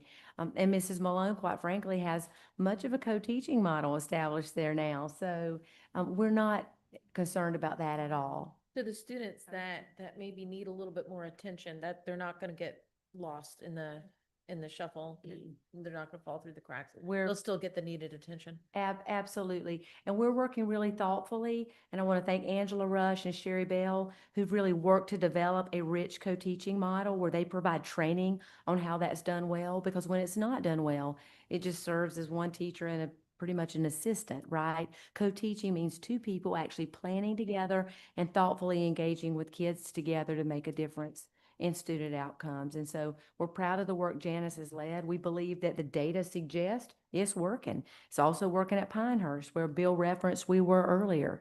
And so we're not concerned about class size. And this might not be popular, but I'm going to go ahead and say it. There's research that suggests that class size can have an impact, but not a complete body. In fact, we have more and more principals and more parents that say, we'd rather you put us in a class, my child in a class with a highly effective teacher, and the numbers be higher, but be with that effective teacher than be in a 1:15 ratio.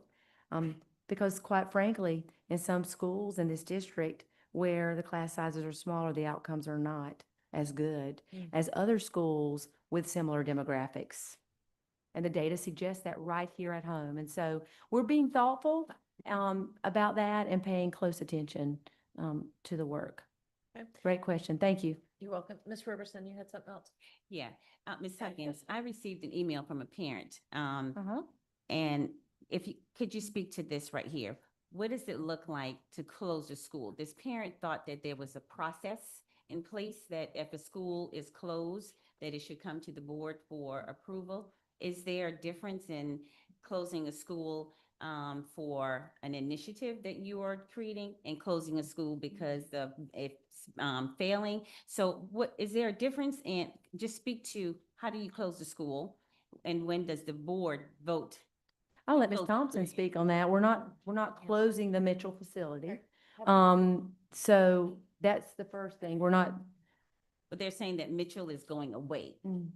So not, the building is still going to be used, but Mitchell is going away. And I don't know, I likened it to Mount Zion, but I don't want to give incorrect information. Sure. So Mount Zion is closed, but now it's Angel Oak Primary. So is that the same concept, or I'll let you speak to it. Ms. Thompson, I didn't mean to put you on the spot, and if it's easier to provide this to the board in the brief, a board brief, where you can cite the advice, that we can do that. I'm happy to follow up with kind of a statutory review of how it works. But there are different processes for closing programs, for closing schools, for consolidating schools. It kind of varies as to which piece you're talking about. So it might make more sense for me to sit down and make sure that I can give you a comprehensive review of each of the different kind of scenarios, even though we're not talking about closing a school here. But there are some specific statutes involved and then State Department regulations involved as well. So it's kind of a mixed bag of things here, but I'd be happy to give you a. That's great. Well, so we'll provide those things for you as soon as possible, but by Friday. Absolutely. Yeah, we reviewed all that with Ms. Thompson as we were considering this and in cabinet. So I'll follow up with the board, and if you have any follow-up questions, let us know. Thank you, All right. Ms. Watley. Thank you, Ms. Huggins. And the next item on the agenda is going to be in strategic education. And with that, I'll hand it over to Ms. Lieber. Thank you. Well, I'll just make some initial comments. This is about the Health Advisory Committee and the processes and the curriculum that they're approving. The board monitoring report is next. Oh, A. Okay, let's go on to A. That's okay, Ms. Lieber. I'm all excited. I'll go ahead and let you handle that, Ms. Higgins. No, you're just fine, Ms. Lieber, and thank you for meeting with us to review this in advance. We're going to turn it over to Ms. Roberts and Dr. Clamp. They're going to review school climate survey information. Take it away, Ms. Roberts.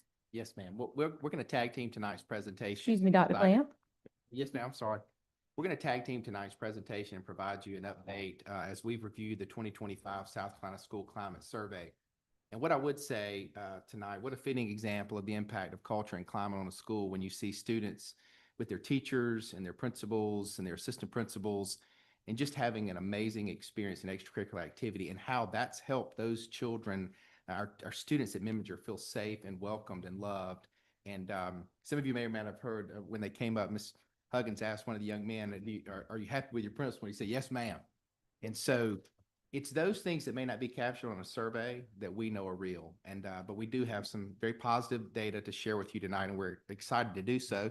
It's a very timely opportunity to do so because the February date at the end of the month will ignite the opportunity for parents and students and staff to fill out this year's climate survey. So tonight we're going to give you some feedback associated to parent, student, and teacher perceptions of our school, and we'll do so in a few different forms. So if you go ahead and advance to the next slide. At a high level, our parents across the system view their experiences with their students very positively. And you can see in this data on slide 2 that 9 out of 10 parents agree that their child feels safe at school. And this data also suggests an improvement over time. So you can see that this value has grown incrementally, at least over the last 3 years, as shown and indicated. And we're very proud of that and the meaningful experiences that our teachers are providing and their parents reporting as such. This data also reflects spaces for improvement. And so we own those opportunities and we do so very actively and proactively. And I'll share with you on the next slide with the value of how those perceptions are viewed, what those key findings are, what those recommendations are. But we recognize that there's an opportunity to continue to strengthen proactive school and home communication, as well as providing confidence in bullying prevention and response. So if you advance to the next slide. Some key findings, both strengths and area of growth, are represented here on this slide, where you can see that parents report that over 87% of our children feel safe during school. That's tremendous. Student safety, you'll see across all 3 groups of individuals surveyed, was a very high rated area. And we thank Mr. Reidenbach, Mr. Broy, the team in our emergency response, and all of our teachers and principals who helped to create that safe and conducive learning environment. You'll also see that well over 90% of parents report that teachers encourage their children to learn. And that, again, of course, is very important when we're talking about our students' ability to learn in a safe way. We also recognize in this data that there's room for improvement.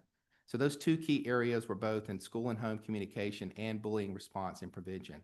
And so we're working very diligently with our team, Ms. Allison's office, and other individuals in our system to ensure that not only are we addressing needs, we're also being proactive to respond when students provide us information.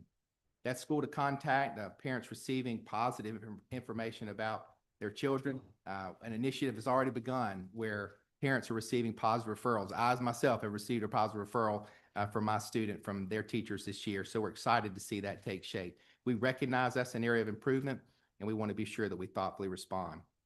As you transition to the next slide, you'll now see the student perceptions.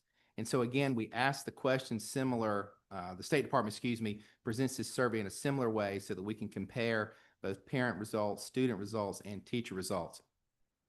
And so on this slide, you'll see that students' responses echo the parent feedback, with more than 85% of students reporting they feel safe at school. Now that slide's up, that they feel safe at school. And again, you see continuous improvement over time. So we're excited to see that our students, as do their parents, feel that safety and security inside of school. We do recognize that our students also respond and improve cleanliness and behavior amongst their peers. This has also been a topic in our Student Advisory Council.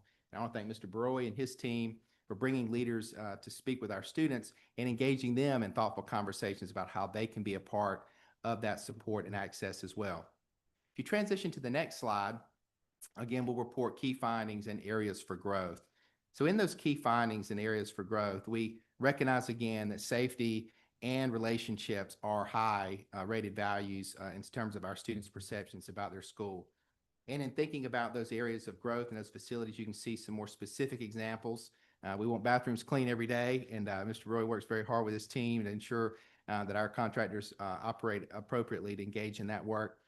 But very supportive in a way that students feel that their peers both behave in classrooms and hallways. So we see that as an area of growth as well, and we own that.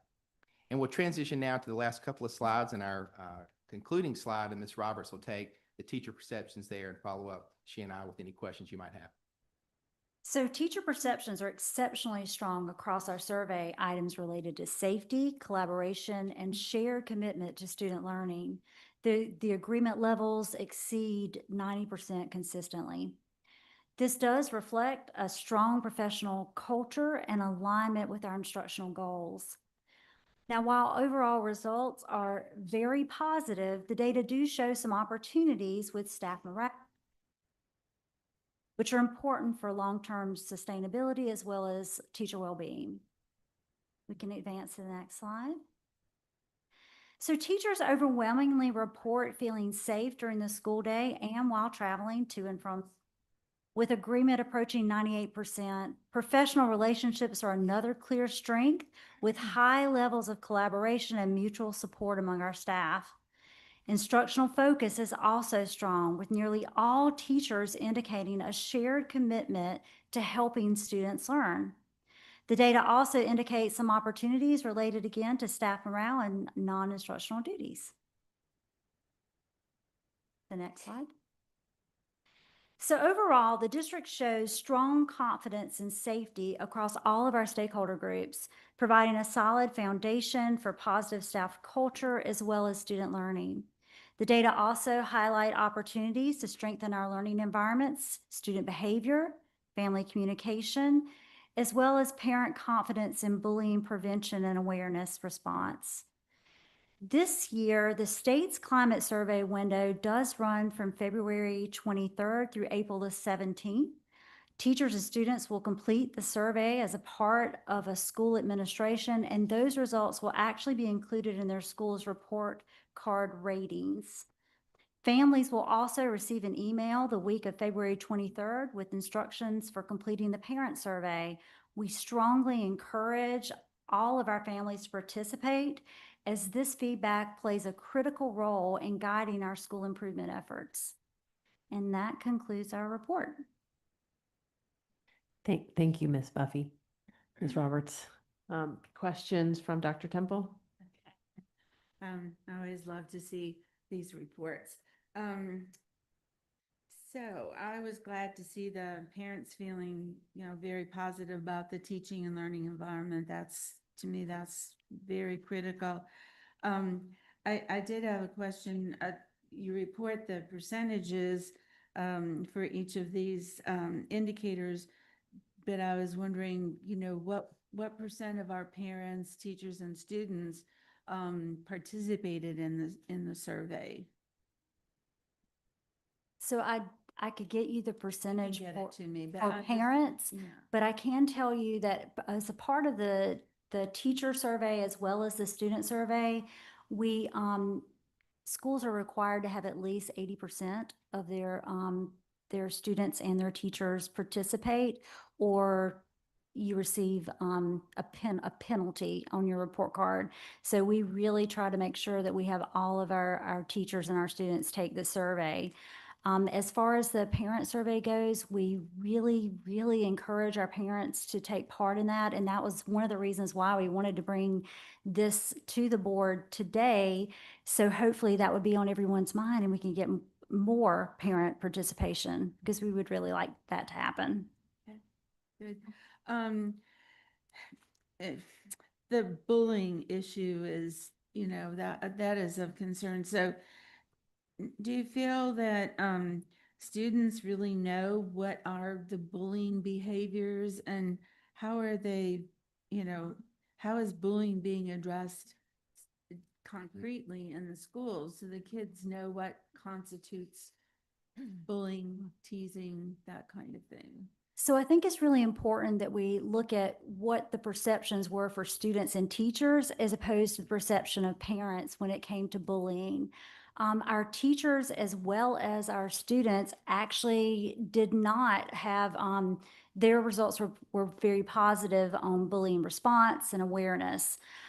It was the parent survey that showed that they weren't sure that that response was there. So there is a disconnect between what parents believe about bullying as opposed to the perceptions of our students and our teachers. Yeah, I think there needs to be an understanding of what is bullying. What are those behaviors that we talk about?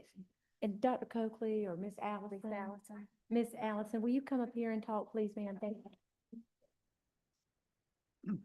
You're exactly correct. And thank you for that question. And it's really helpful to have this survey and highlight this difference between parent and family perceptions and student and teacher perceptions, because what that tells us is we need to do a better job of telling our families what we're doing in our schools to help with bullying education and prevention. So we do have a bullying prevention and intervention curriculum that is available from K through 8th grade. We teach students how to recognize bullying, how to respond to bullying, how to report bullying. We have a bullying prevention protocol and toolkit that was developed a few years ago with a task force that involves, when bullying is reported, how do we handle that systematically, and so that everyone is receiving the same response, no matter where they attend school. So we have protocols for interviews, we have protocols for making sure that we're providing intervention to both the student who may feel like they were bullied and also the student who has been accused of the bullying. Our efforts are really about education, so teaching empathy, teaching coping skills, and the really important skills are about the bystander effect. So when you see something, say something, and it's really encouraging to see climate responses that show those teacher-student relationships are strong, because when we know those are strong, students are more likely to come forward.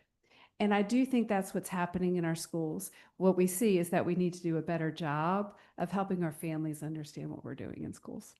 Thank you.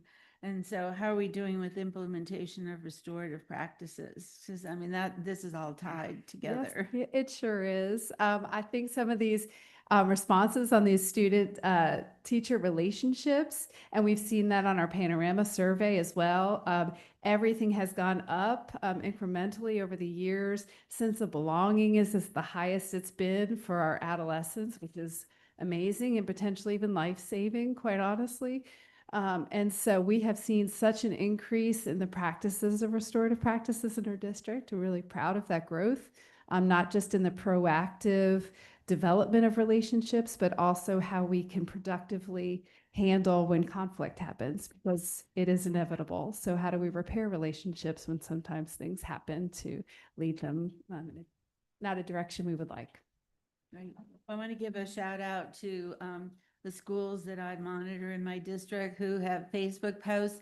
I love seeing the certificates of kindness and the achievement. I think that the schools are doing a better job of recognizing the students in many different ways that they succeed other than, I mean, their academic outcomes are important, but all these other things that they do are significant as well. So shout out to the schools that are doing this kind of work, and I love seeing it on Facebook. Thank you. Thank you. Thank you, Lee. Ms. Robison? I have one Oh. more thing. Do I have a minute?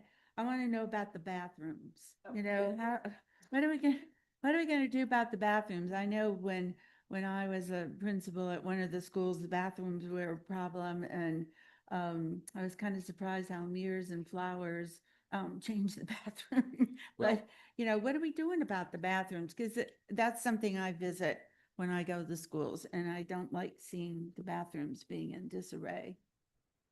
I'll provide an update in writing. There's a lot behind that comment, ma'am. I'll provide an update to the board Okay. in writing this week. All right, thank you. Yes, ma'am. Ms. Robison? Great. My question is around equity and disaggregation. Do you have the data disaggregated by school, race, income, and student group? So we only have that data aggregated by our schools currently. We do have it by level, so we're able to see elementary and middle together. If you want it broken down that way, or by high school, because the results do look a little different in that fashion. Okay, could we get that information? Certainly. And my follow-on question is, since you do have the schools, which schools are driving the low scores in bullying prevention, bathroom cleanliness, student behavior? It must be driven by. Yes, ma'am, but we're something. not gonna Not tonight. call out schools here, but we'll be glad to provide in the board brief the information disaggregated by school for you. Thank you. And my next question is around benchmarks. Which benchmarks define acceptable, unacceptable climate outcomes? So if you recall on this, the school renewal plans, schools do have specific questions related to school climate that are a part of that, a part of their school renewal planning process. The report card also has an indicator that is specific for school climate, and we always encourage an increase each year based on whatever their current school climate rating was the previous year. So as far as looking for a particular benchmark, if you think about the state benchmark, anything average and above would be considered, acceptable, not underperforming for that particular rating, if that Our makes principal sense. supervisors also, that's a very thorough response. Thank you. Our principal supervisors also work with their principals in, after reviewing their data, for that continuous improvement cycle to see where there are gaps, to see where there are deficiencies, to see where there might be support, and they establish goals with their principals based on school climate. So the state, as Ms. Roberts suggested, sets a benchmark, but again, our goal is continuous improvement, even if you are at the top of that, to continue to get better. I look forward to getting the information that I requested. It'll be provided in the board brief on Friday. Ms. Bailey? I have two questions.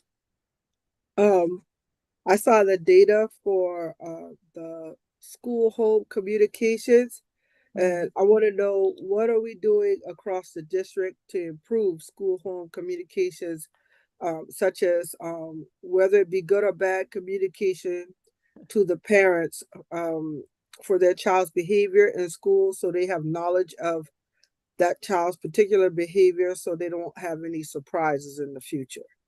Thank you for that, Ms. Bailey. I'm going to ask Dr. Coakley to respond to that. Yes, thank you so much. Very good question. So this school year, we actually kicked off re-emphasizing the positive referrals that's available within the system for parents. In our recent monthly challenge, when we talked about notifying parents, we got over 10,000 occurrences of positive referrals that's happening within the system called Simple Discipline, which gives the office referrals, but also it could be a positive behavioral referral. Also, within the system, we were originally at Review 360, which did the same thing that we're using now for Simple Discipline. We're able to document and note the date that the parents are receiving communication around behavior, attendance intervention plan, which is a new feature. And we talked about this in one of the board meetings where the parents are saying they're being overly communicated when we talk about the attendance. That is the intention of the new system that we are using. And I believe Ms. Milne is here. Is Ms. Milne? Ms. Milne is here. She's responsible for finding the program that we're using this year to improve the communication around attendance as well as the discipline.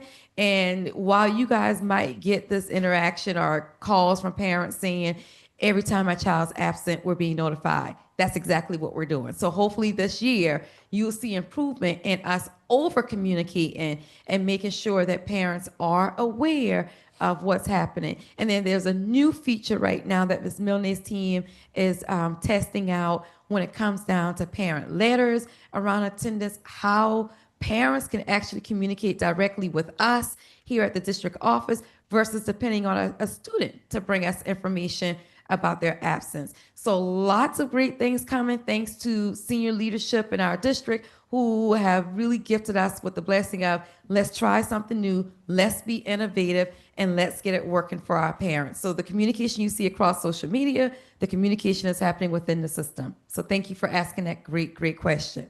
Miss Bailey, Thank you. I can verify that as a parent. I've received a number Thanks. of emails about my sons, both positive and encouraging. But the ease of the system, Ms. Milne, to report an absence has really made it effective and efficient.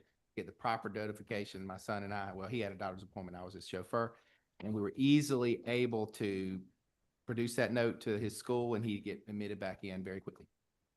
Okay, thank you. And my last question is also, what are we doing to promote teacher staff well-being and to uplift them and encourage them so that morale is high in the district? Yes, Go ahead, Dr. Clamp. well, I want to celebrate just so many principals and including members of our team at the central level that go out and intentionally provide support for schools. We have a woot woot cart, and I wish sometimes that I could get invited to go. Sometimes No, I'm sir, available. not available. That's special for the superintendent's office. But while those might just be small in nature, a snack, a drink, a beverage, that intentional touch out with schools really sends a message of love, and that's ultimately what it is. We even are doing this even here locally at the central office. We had a big Super Bowl soup and salad celebration on Friday. Principals are doing this with their school communities. And I also want to celebrate Ms. Denny and the team with the local partnership because they have engaged in assisting and improving morale for faculty by acknowledging them and loving on them. So each principal has a responsibility in his or her team to join in that effort, but it's welcomed here at the system office as well. And Ms. Bailey, you know, we really try to celebrate great teachers because we believe, I'm certainly not the most important person in this system. Teachers working with kids are. And so, you know, next week, many of you will be with us Saturday night at a gala. It's the only one like it in the state where we'll celebrate great teachers, great leaders. We do a Rookie Teacher of the Year celebration. We do a back to school bash. And so we really try to, as a system, celebrate people because people are what fuel this system. But like Dr. Clamp said, you know, the principals in the schools really make the biggest difference in establishing culture and climate that's supportive of the adults that are working with our children. And so we really want to thank them tonight for all they do to change outcomes for kids by working with adults. Thank you, Val. Yes, ma'am. Thank you. All right, the next, Ms. Jewett. I just have a couple of questions. I was actually surprised to see the data where the students felt less safe at school than on the buses. And I kind of wanted to see what your thoughts are on that. Well, and looking at I feel safe going to and from school, 89.2. I feel safe during school, 86.4. And I feel safe in my classes, 85.9. So those are still pretty high percentages, and they don't necessarily mean a bus. This could be a car, this could be walking, this could be, a number of different ways students might get to school. I don't know if anybody else wants to add anything. Yeah, the only No, thing ma- I would add to, Go ahead, Dr. Clant. the only thing I would add to that, and Mr. Roberts is absolutely right about the mode of transportation, is these between 85.9 and 89.2%, we don't see, a significant difference there, though it's definitely noticeable that there's a difference. But because those are all above 85%, we recognize that as a strength. Almost 9 out of 10 students would report safety in class, school, and going to and from school, with the variability there between 85.9 and 89.2. What the survey doesn't give you necessarily is anecdotal evidence. So that's where we use student leadership. We use our students, especially in our advisory team, to ask them questions. And I don't know that we presented this data to them yet, but we can certainly get feedback from them as a cross-section of middle school and high school students, just to kind of see, hey, this is the data that the students that reported in this survey responded, and what might be your feelings about it. And schools do meet with their own student groups as well as their teacher groups to discuss the data and talk about what they can do differently to get different responses. This helps them plan for that work. They also utilize the panorama survey to help benchmark that as well. That was going to be my other question, is when it comes to specific schools that might have lower results, kind of relating to Darlene's comments. What is being done to the ones, or with the ones that are on the lower scale, that are kind of bringing those, the statistics down? Well, that's the work of our principal supervisor and our leaders on a constant basis. So they take the initiative, both the principal supervisor and the principal, to analyze and diagnose that information on a real-time basis. And so they'll develop goals and strategies, especially if their values don't meet their expectation now, and they've built a ladder of expectation of improvement over time. And so they'll be very inquisitive and curious about what may be driving some of these ratings within their own school. And that's where our principal supervisors want to celebrate our associates who are here tonight, who work with principals in their 90-day plans to create expectations of climate and culture within their school. Okay. And then I would also echo that I'd like to know more about the bathrooms. I mean, my son won't go to the bathroom at school. So, there's that. And it is what it is, and he runs inside when he gets home, goes to the bathroom, but I would like to know kind of how we're gonna solve that problem. Just because I've heard it across the board, and it might not even just be a cleanliness thing, it's a safety thing. He's actually just scared to go into a stall. So, and I've heard it in high school and middle school. So I do think it's something to take note, and looking at the numbers, obviously there is something there. Yeah. It's not just my child. Right. And the attendance thing, I do get notices all day. You're counting on yourself now too. All day. Same. And there is a new scanning thing, so if you Yes. have a boy, sometimes they're not very good at scanning that thing, and so I'll get he's not in class, but he actually is. Not great either, but neither here nor there. Well, the Thank you for communication is doing it. working, but thank you for your feedback. Yeah. Thank you, Ms. Watley. Ms. McKinney. I just had one comment, and question. With the students' reply about school safety, I feel safe going to and from school, 89.2%. Would that not possibly be higher because a lot of children are in a car with their parent going to and from school? It could be. I just have a question about bullying, and specifically because I had a son who kept defining what was happening in school as bullying. Um, and it goes back to my experience growing up and how little I felt bullying existed. I mean, I was bullied, but it was so minor. Um, but I wonder if there's not a teaching mechanism for parents to interact with their child, because I often communicated like, if that girl is picking on you, it's possible she likes you, which is, and then the other comment I always used to say, the way you behave is. Mr. Burley's reflecting back on his childhood right now. I know. Was he the bully? I know. It clears it all up, sir. Yes. You know, Miss Lieber, Miss Allison, do you have? Yes, absolutely. So there is a specific state definition of bullying for a write-up, and it is repeated intent to harm and an imbalance of power. And that one's tricky, you know, it can be social, emotional, physical power and repeated. You know, sometimes that's where we rely on our reporting methods, you know, to make sure it's understood if it's repeated.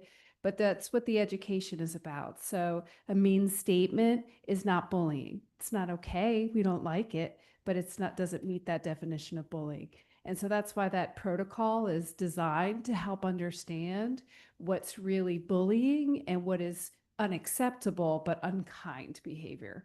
And that is education that we do with our students, but clearly we need to do more of that with our families. Yeah. Agreed. Yeah, I think in my other comments where I used to say, well, if you react to the bullying, it's like sharks, you know, the frenzy in the water. So don't act like it bothers you. But I didn't have much more guidance and clear definition because I thought it was a little extreme that he kept saying it. So. It is certainly complicated, and certainly the channels of social media don't help us at all. But, you know, we have lots of great support staff in buildings who are there and available to talk to any student about whatever they're experiencing. And whether you call it bullying or you call it unkind behavior or you call it just, I don't like what's happening, that's okay. We are there for you. All right, thank you. And I do have a comment about the bathrooms too. And I think having been in one of the bathrooms, it was not about the staff cleaning up, about the way the kids behaved in the bathrooms.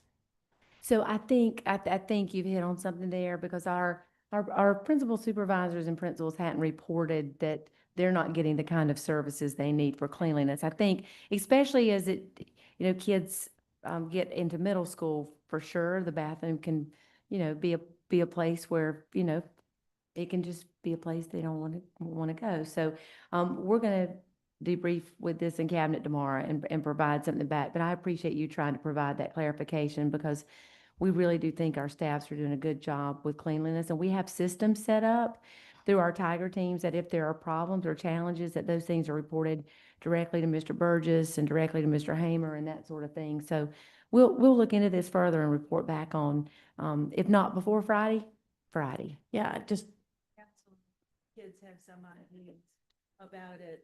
The student cabinet might, Dr. Coakley, Ms. Denny, that we can certainly get some input from them. So I can tell you that one of our elementary schools actually took their data last year to their student ambassadors. And that was one of the questions that did not have as high of a rating as they would have hoped. And the student ambassadors decided to create these PSAs, or public service announcements, where they I've put seen that, yes. And they also kept reminding each other, okay, well, make sure you're wiping up after yourself, clean the sink or whatever. And she talked about how really that was one of the things that helped change their data the next year.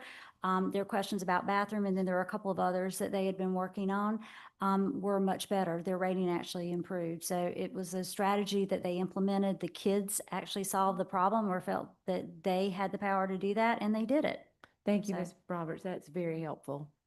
Thank you, yeah, Ms. Lieber. just real quick, having been in Iraq and Kuwait with in foreign countries, there are things that people that were in the United States don't do or do differently. And so some of that could be some international population that's coming in that hasn't quite, I know that's gonna, quite familiar with our customs, possibly.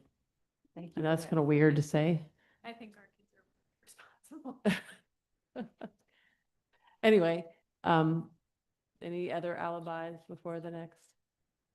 No, I just had one follow-up with that is I would agree. I don't think that it's our staff that's not cleaning. Yeah. So that when I ask what are we doing about it, it's more, how are we helping our students Educate understand kids, yes. ma'am. how to, and I, as a parent, am responsible as well.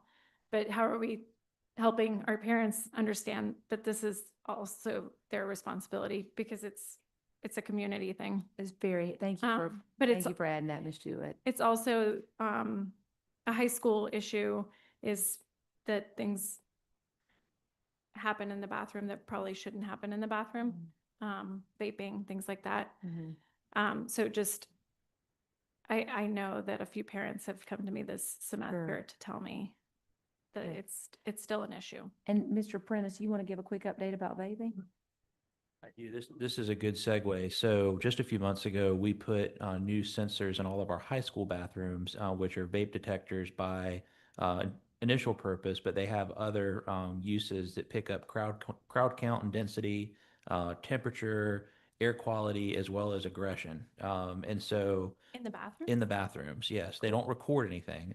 But it's called a Triton sensor. They were implemented in all high school bathrooms throughout the system. The project was finished just before the winter break. And so they pick up incidents of vape and other drugs like THC, aggression, crowd count, and density, as well as sound and those kind of things. And so the administrators in the high schools have the app on their computer, and I just pulled it up to look at it on my computer, as well as their phones, and they can see which specific bathroom the incident's coming from, and it helps them respond to those things in real time. And the reports that we've gotten are that we've seen a remarkable decline in the vaping issue in particular, but it helps with some of these other avenues, of supporting, what is typically an area where people can go with some measure of privacy without invading that privacy, but providing enhanced safety. That's very cool. Because yeah, it was over Christmas break that I was getting a lot of Lucy Beckham for whatever reason. Is there any effort to put that in the middle schools? Because vaping is an issue in the middle as well. So we talked about it. This was funded by the settlement that we received for the vaping lawsuit. So if this is believed to be an effective method as we're evaluating it over the next few months with data from a full school year, it may be something that we could consider expanding. And we'll also look and see if there's other type of technology on the market. But, we really want to get some good data beyond the high schools to see, the efficacy and the overall, perception by leaders at the high schools, what they think about the solution. But seems to be a good option so far for that particular grade level. Amazing. I can't wait to hear more data on that. That's so cool. So exciting. Yeah, thank you. Yeah. Thank you, Mr. Prentice. Thank you, Right. Ms. Lieber. Thank you. As we move on to the next one I tried to move on to earlier was the Health Advisory Committee. So I can, to all of the parents and students out there, this has been, the sex ed has been well reviewed. And, but I still recommend that all parents interact with their children as they learn something that's quite dynamic and might cause a maturity level within the student and the family. So anyway. Well said, Ms. Lieber. Well said. We're going to turn it over to Ms. Simmons and let her review it with you.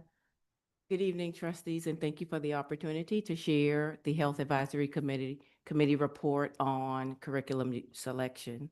So I would like to first thank the Health Advisory Committee and Holly Cutt, who leads this work. She leads this effort, and they've done a sound job at bringing forth a recommendation. And so I want to stamp early that this item is for information purposes only. If the duly named HAC had brought forth a different recommendation from the curriculum we've had in use for the last 5 years, that would have then triggered or prompted us to bring forth an action item. But that's not the case today, and you'll hear a little bit more about it in a moment.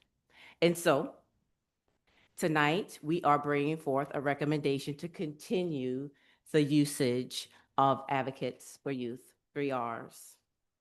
According to, I'm ready to advance, thank you.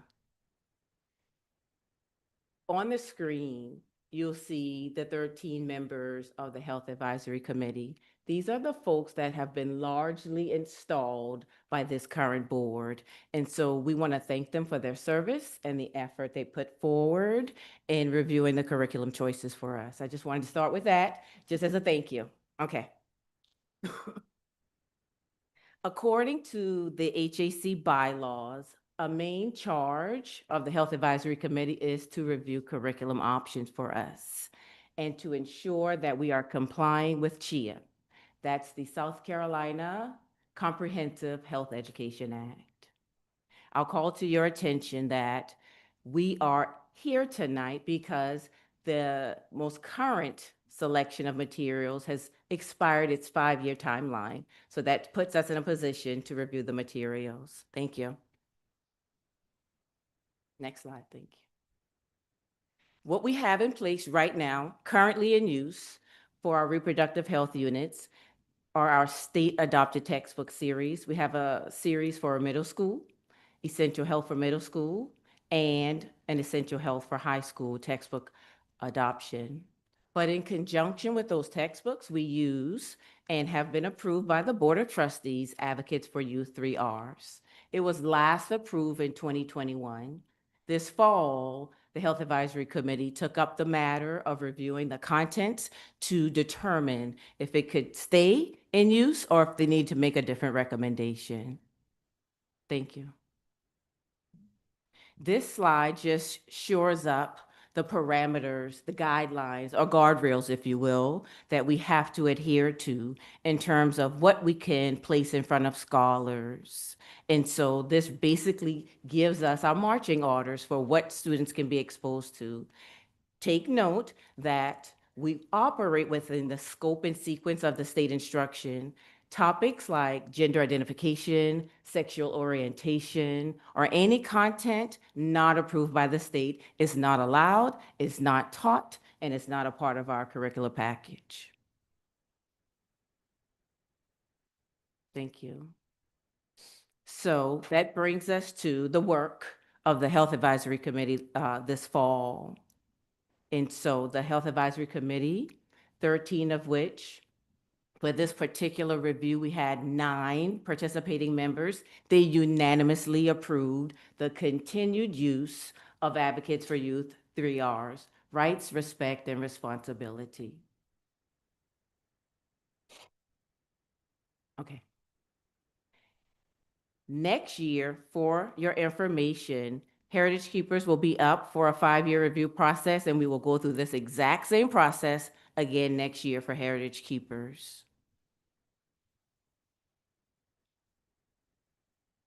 Thank you. Oh, that's it? No, one more. I think. Oh, there's one sorry. more. Is there another slide after that? No, that's it. So essentially, we wanted to bring forward for information that the HAC has decided to maintain in part usage of the 3 Rs. Thank you. Thank you. I will go with Ms. Jewett for questions. I don't have any questions. Very Thank you. good. Thank you. Ms. Watley? I'm good. I Thank thank you, Ms. Bowman. Ms. Simmons for a very thorough breakdown of what has been brought forth or what has been approved. Ms. McKinney? I will admit, I watched the meeting and I was more than impressed. And I think we need a special call out for Dr. Angela. She carried a lot of the weight for the details. The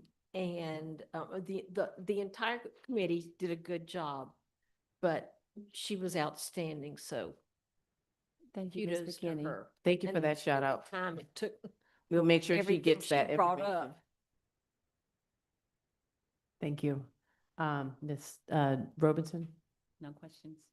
Dr. Temple? I thank the Health Advisory Committee for their dedicated work. I know about this work and the dedication they bring to it. And thank you for sustaining that our children get medically accurate materials. And so I'm very appreciative to the Health Advisory Committee. Thank you. Ms. Bailey? No questions. All right, well, that will conclude this section on to audit and finance. All right, thank you, Ms. Lieber. Ms. Bailey has asked me to cover the audit and finance for her because she is under the weather this evening, even though she's still joining us via Zoom. We covered a number of things, but I will turn it over to Mr. Prentice and let him give us a little brief overview of the action items were unanimously decided to be sent to the regular board meeting. Yes, ma'am. So we had, and just to scroll down to the right part of the agenda, here we go. Several information items, our standard monthly reports, including the capital projects report for December, and our monthly financial reports for December. Those were overviewed with no particular items to note. I did share with the committee, of course, that as we get into the budget process, we're really refining our projections. And I yield to those long-range forecasts and the more detailed document later in the presentation as we consider those things for the upcoming fiscal year. We had our purchases and contracts over $250,000 was shared, which is on the public transparency dashboard on the website. Ms. Milne and Ms. Roberts overviewed our 45-day enrollment for the 25-26 school year for the committee. So that information is included. And then, as I mentioned earlier, during the superintendent's report, we also provided the long-range financial forecast update to the committee.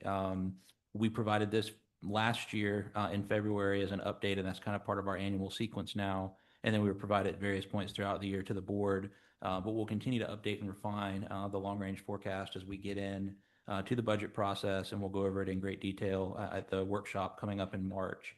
But all told, I just want to point to your attention that we've included our audited actuals from FY25, our year-end estimates for the current fiscal year, and then 5 full years of projections in the forecast all the way through FY 2031. So we are seeing concurrence on some of our projections and trends in terms of being able to tighten up the forecast a little bit year over year as we have clearer data and more information that we've injected into the model. And we're also seeing a lower use of fund balance than we were projecting. So we're being able to carry over our ESSER sustainability funding, if you will, that was committed by the board several years ago for longer than we were anticipating to be able to sustain some of our programming. So everything is a good picture at this point in time. We're monitoring some legislative matters pertaining to state funding, and we've considered all of those variables in the forecast. We'll continue to refine as we work through the process. So happy to answer any questions. Ms. Bailey, did you have any questions you wanted to ask? All right, Ms. Jewett. I guess my only thing is if we're carrying a lower fund balance, is there a way for us to be able to look at what it would take, or I mean, I guess we did look at what it would take to bring nutrition services to the entire district as opposed to most of the district and minus District 2 and a couple of other schools? So that would be, and I'll defer over to Mr. Broey, a major shift in terms of how we do things, because right now all of our nutrition services are funded by special revenue, so there's no GOF support there. And I'll let him detail that a little bit more in terms of how that comes together. Well, as I provided Mrs. Jewett, that the board would get in their update this week, is that it would cost us $3.4 million to provide free meals to the remaining schools that we aren't able to capture with our community eligibility provision. Right, but I guess I just can't figure out why it's fair for our tax dollars to not pay some people and pay other people's. It's not our tax dollars, and I guess you could say it's federally funded, so maybe it is our tax dollars, but it's not local funds that pay nutrition services. Right, and so when It's funding received by the federal comes in, government. we seem to always see it and it doesn't actually go through. It's like, oh, we're expecting it, and then the line item kind of always seems to be deferred. So if we're not that worried about I mean, I don't know, it seems to me that if we need the money in order to be able to fund it, then why aren't we concerned about the fact that that line item continues to always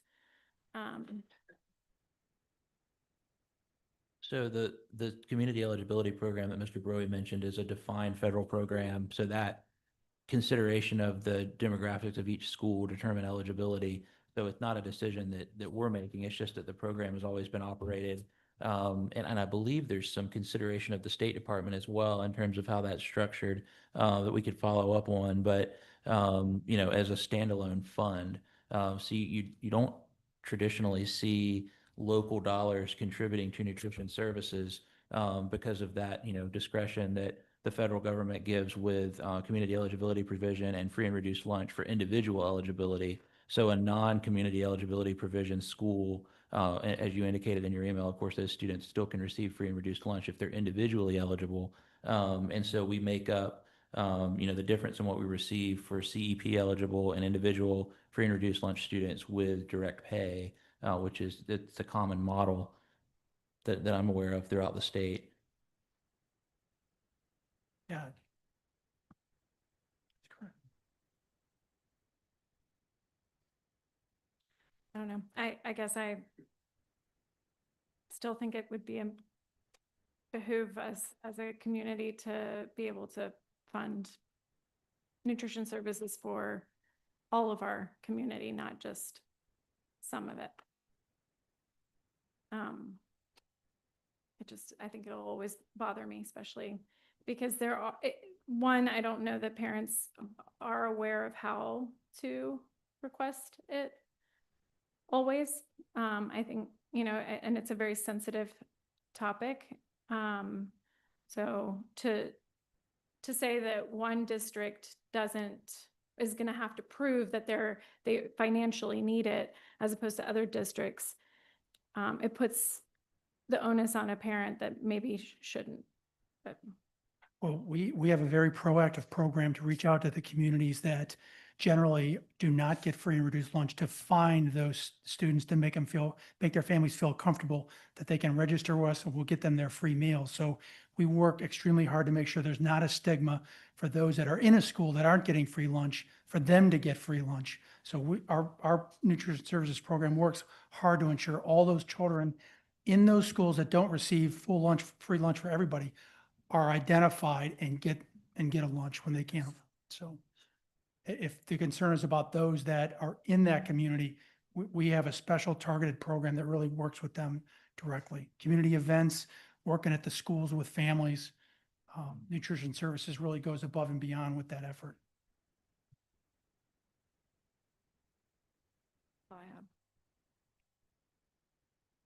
Ms. McKinney? No questions. Ms. Robertson? I think Mr. Barori. First, let me go back. Did you go through all of the reports, or you just did the capital?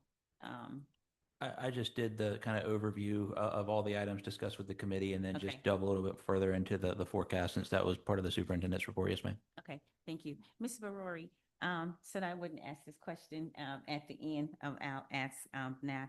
Now, it says in the capital report that Stall High School expansion went from 11.5 million to 54.7. Did I read that correctly? I'll take a look at it. That might have to do with the change in the project from classrooms to the classrooms and the fine art facility. So it's not. So it was a change in scope the for that scope. project. Yes, Okay, ma'am. yeah, that's what I wanted to know. And Mr. Prentice, every month we get an overspending report. So this is kind of becoming like the 250K report when you first got here. So it's really for information, I'm assuming, because it seems like it has to do more with internal controls versus board. So it's just something that you're just giving us information on, or is there something that the board should be looking at that we need a policy for, the overspending? So it's really for transparency and accountability. As part of the resolution with the budget this year that we discussed during the budget process, a few things that we were including as levers, and this was one. Each month, we now have an automated system where leaders that are responsible for their cost center get a notification if they have an account that has exceeded its budgeted authority. Maybe they had a P card transaction that posted and went over the amount that was available. Of course, they can't do that, if they have an encumbrance through a requisition because they would have to move the funding first. or if they have an accrual that post. And then after that first month, if it's not cured, then it goes on this report until it's cured. And so we've seen a significant reduction in over budget accounts as a result of the transparency and accountability with this information being shared.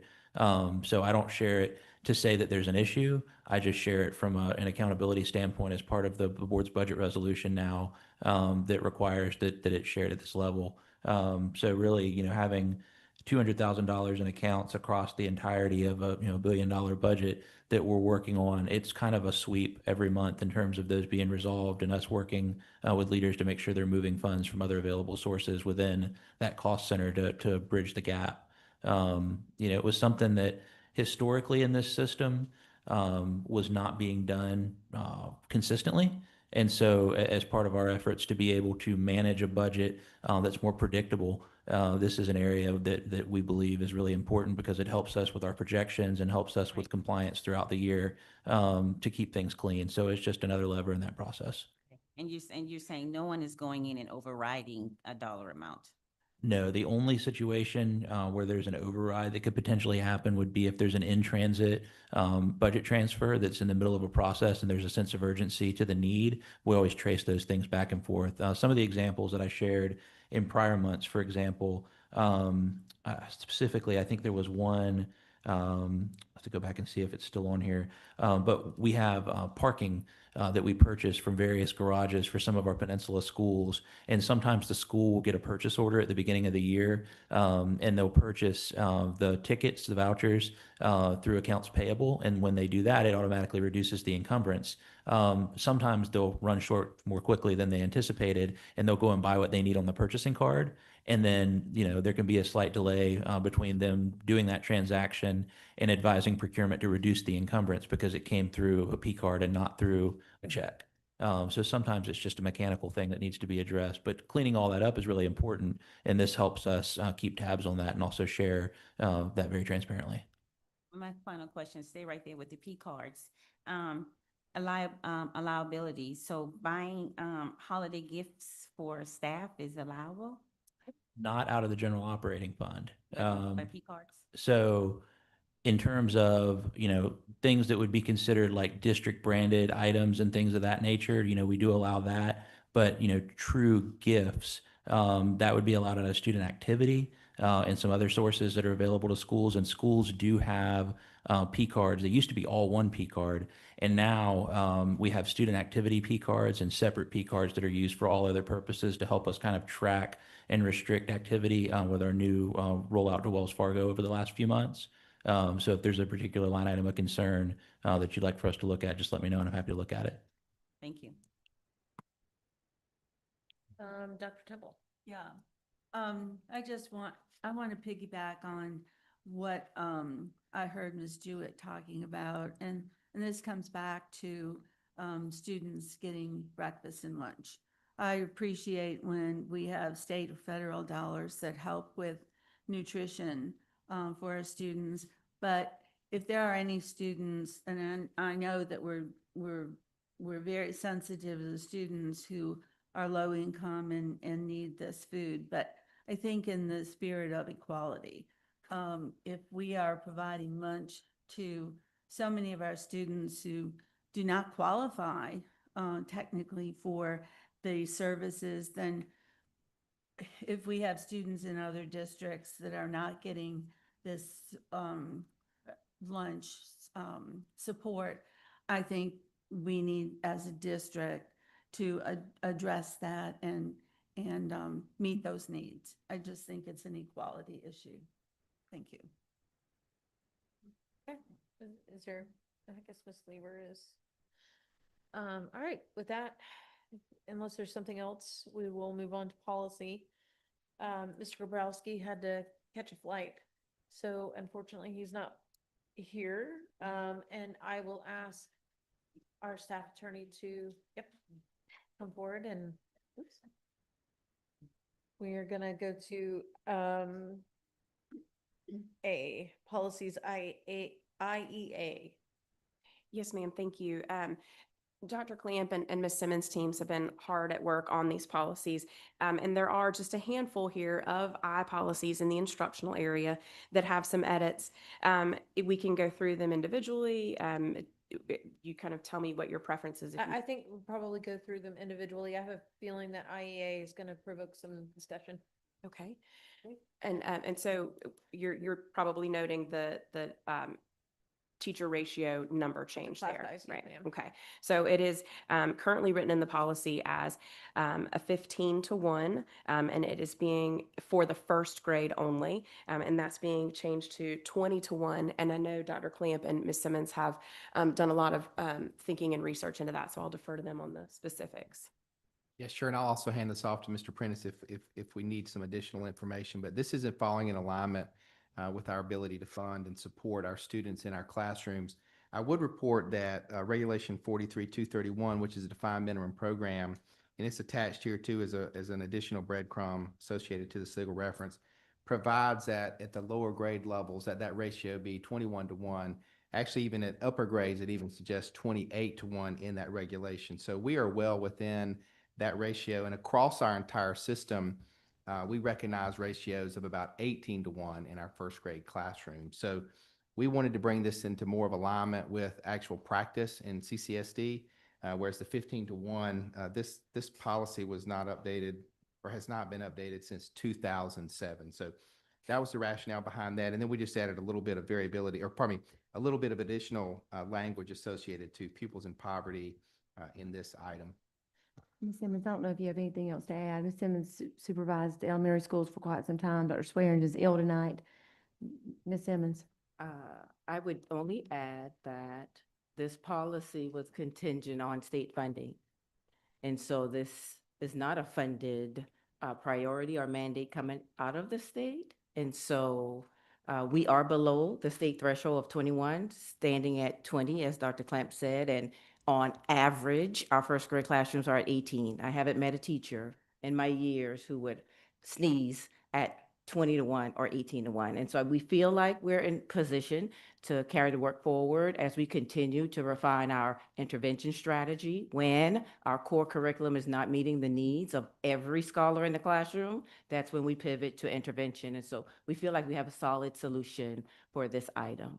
And it's important, Madam Chair, that the board knows we're not coming to the board saying we're increasing class sizes. We're saying this doesn't exist in Charleston County School District. And the way it's written right now, we're not in compliance. So we're just trying to revise the policies alongside the board. And we thank the board that they've taken a keen interest in policy review. You all have done an excellent job of that. Again, our attempt is not to raise class sizes, but to accurately represent the current picture across Charleston County School District. Thank you, ma'am. I'll start with Dr. Temple. Or do you Yeah. want us to go through all?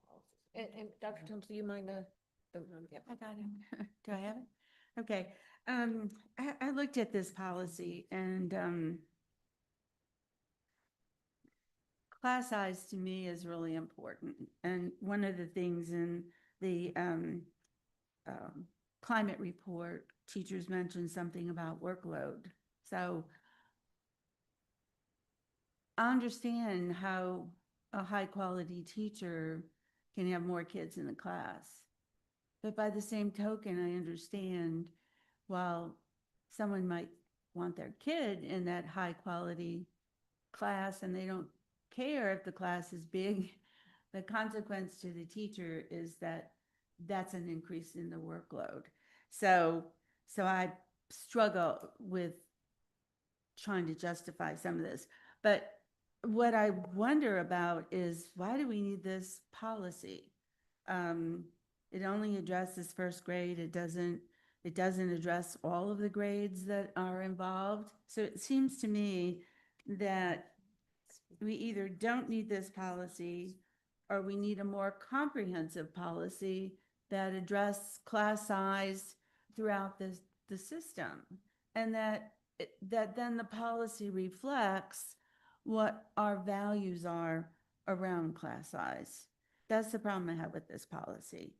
It's either we don't need it, or if we're going to have a policy on class size, then we need to look throughout the whole system. Dr. Temple, I would surmise that the policy originated because of this regulation 596365, which is rather outdated. As the superintendent alluded to, it hasn't been in place or revised since 99, which is the origination, and not again revised until 2007. And so again, trying to adhere to our actual practice. And so I have been an elementary principal since 2007, and I don't recall 1501 then either. So this is a long-standing policy that we are simply trying to bring up to date. And so I feel like we've done our due diligence with this, but if it's the will of the board to scrap the entire policy, we can do that too.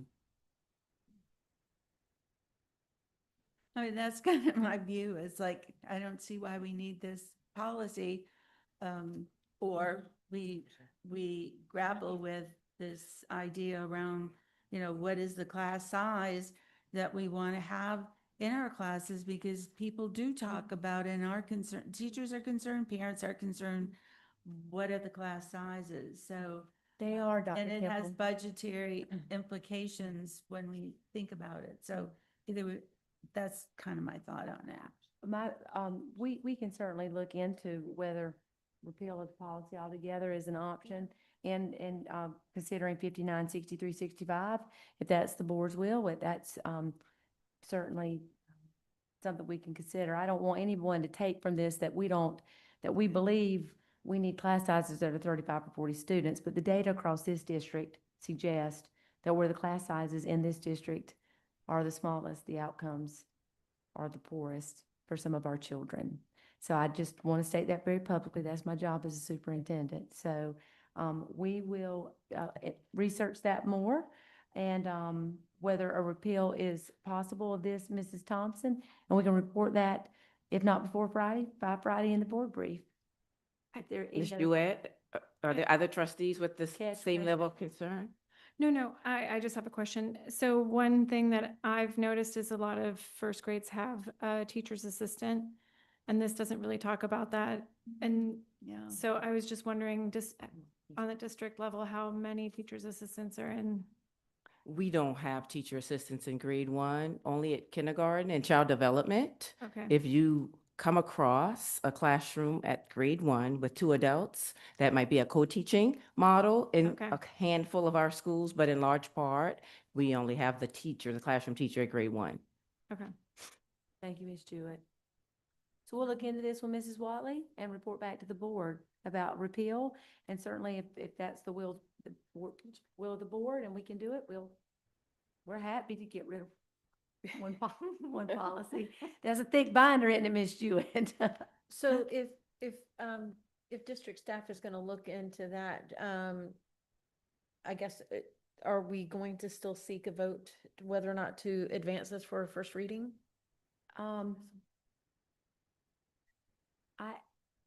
I would suggest that the board take action and then let us, that way Work on it's it? queued up Okay. for the vote at the end of February, if needed. So I would suggest the board decide whether to move this forward for first reading at the Board of Trustees meeting, and then we'll do our investigation and report back. Delaying it would, I was Right. just seeking glad you clarification asked. because the things that you were communicating were a little confusing. yeah, that would be my suggestion. Would you suggest that, Ms. Thompson? I would. I think that makes good sense. That way we're ready to roll. If we do decide to move forward with it, and if you decide to repeal it, then no harm, no foul, and we can pull that back later. Take that action at the board meeting. Right. I just don't want to be presumptuous. Okay. No, I think that makes good sense. Ms. Roberson, do you have anything? Ms. McKinney? No. So my question about, and I know you'll get back to us, but because South Carolina Code of Law and sections are mentioned, can you repeal a policy? That's why we want to make sure, Mrs. Okay. McKinney. So we're gonna, Mrs. Thompson will work with Mr. Johnson to research that and make sure we're on solid footing before we advise anything. Thank you. Ms. Bailey? Nothing? Ms. Jewett, did you have anything else?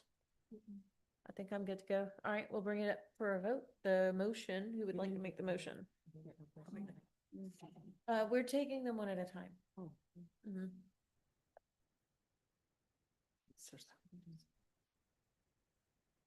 Okay. I move that we forward to the Board of Trustees meeting to be read as first approval policy IEA. Is there a second? Second. All right, all in favor, hands? Aye. Any Aye. opposed? Abstain. Okay, it advances to the February 23rd. 23rd? 23rd, correct. All right, and we can go on to IG. And this is the curriculum development adoption review policy. Just some very minor changes here, but I believe one of the key pieces there was to add that phrase CCSD, Department of Curriculum and Instruction, for some real clarity, as there had been some confusion in the past about what Department of Curriculum Instruction was involved in this. Dr. Clamp and Ms. Simmons, is there anything else to add to that one? This is very cosmetic and basic in nature, and so not a whole lot, but we tended to update the policies either for the law, it's outdated in terms of language, or trying to make sure we're in compliance. So this was one that we really just were cleaning up. I'll handle discussion on this one this way. Do any of the trustees have anything for this one? No? Okay, let's go ahead and make a motion. I move we adopt this policy. A second? I second. We have to move it to the board. I Nikki, move it to the board First read. for first reading. Sorry. I second. You ready, Ms. Trudy? All right, a show of hands for in favor? Any opposed? All right. And then IHAAA, literacy requirements. Yes, ma'am.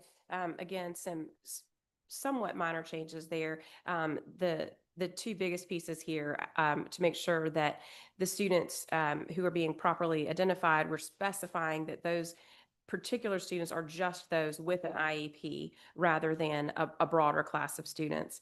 And then down at the bottom, of course, there is no longer a state exit exam. So the reference to that is just being stricken. All right. Again, any discussion on this one? All right, do I have a motion? I move we bring policy IHAAA to the board meeting for first reading. Second? Second. All right, show of hands. Any opposed? All right, it moves. We'll go to IKACA.